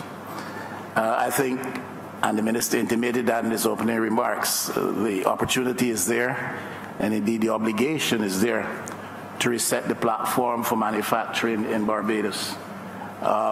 He described it and its state of health in terms which perhaps make me even a bit more foreboding of the situation, but based on their record, I'm optimistic that they can bring about over time the change, and we hope to hear that reflected in what they say to us today and how these estimates will serve in the effort towards resetting that platform for manufacturing in Barbados. Much of our quality of life today, much of what we have experienced in the last several years prior to the last administration in terms of economic advancement and the building out of our economy resulted from the input of the international business sector in terms of revenue to that economy. We've lost a lot on that. Some may suggest it's the delinquents of the last government or lack of diligence. Some would suggest it's changes on the North American side of things, Canada in particularly so. Some would suggest other reasons as to why we have lost market share, so to speak, and have lost out on a lot of revenue which that sector generated for us. But again, the opportunity and the obligation are laid at the doorsteps of this minister and his team to restore our international business fortunes. I look forward to hearing during the interaction this afternoon from the figures how we propose to make the initial steps under his leadership to get there. I believe that the ministry would understand the importance of further creating a platform with reference to technology. It's very much a part of the way of life in the world today.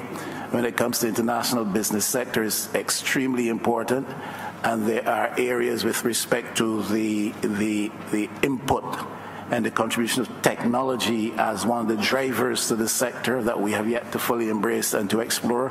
And we've talked about some of those things in this parliament recently. I look forward to hearing about that effort to further build a technology culture within the culture of doing international business and pursuing industry efforts in Barbados. I believe that we need to find our niche space as a small developing economy in the global space, the global market space. We have been fully persuaded, and that for some time, that for us to really take off in this new era, we have got to look beyond our narrow shores, we've got to look beyond the region, and as we look to the global space, we've got to be competitive because we've lost a lot of the preferential accesses and stuff that we have had in the past. So I look forward to us hearing about those attempts to find that niche space in the global trading and global business environment.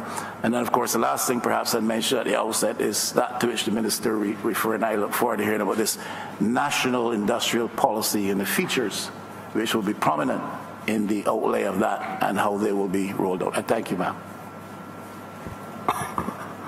Thank you. The House is now open for questions. Honourable Member for St. Peter. Thank you very much, Madam Chair. I too want to join with thanking the Minister and his team for the hard work that we recognize that they've been doing in navigating some pretty perilous waters at times, and I think they ought to be complimented for the job that they have done. I'm assuming that the entire team that I can see have been working hard. We've been seeing the ones mostly from the international business sector, but I believe the entire team is a hard-working team. The question I have speaks to the same matter of international business, and I know that industry and industrial development is part of the mandate of this ministry. I'm wondering how, as it relates to domestic businesses, what is the impact on domestic businesses as they try to focus on exporting and earning foreign exchange for our country? What is the impact of these new trading rules, new and it seems developing trading rules and trading arrangements? I see treaty negotiations at Program 040, Program 494, and I'm just wondering what impact these new arrangements and these developing arrangements are having on domestic businesses, as in businesses owned by Barbadians or CARICOM nationals,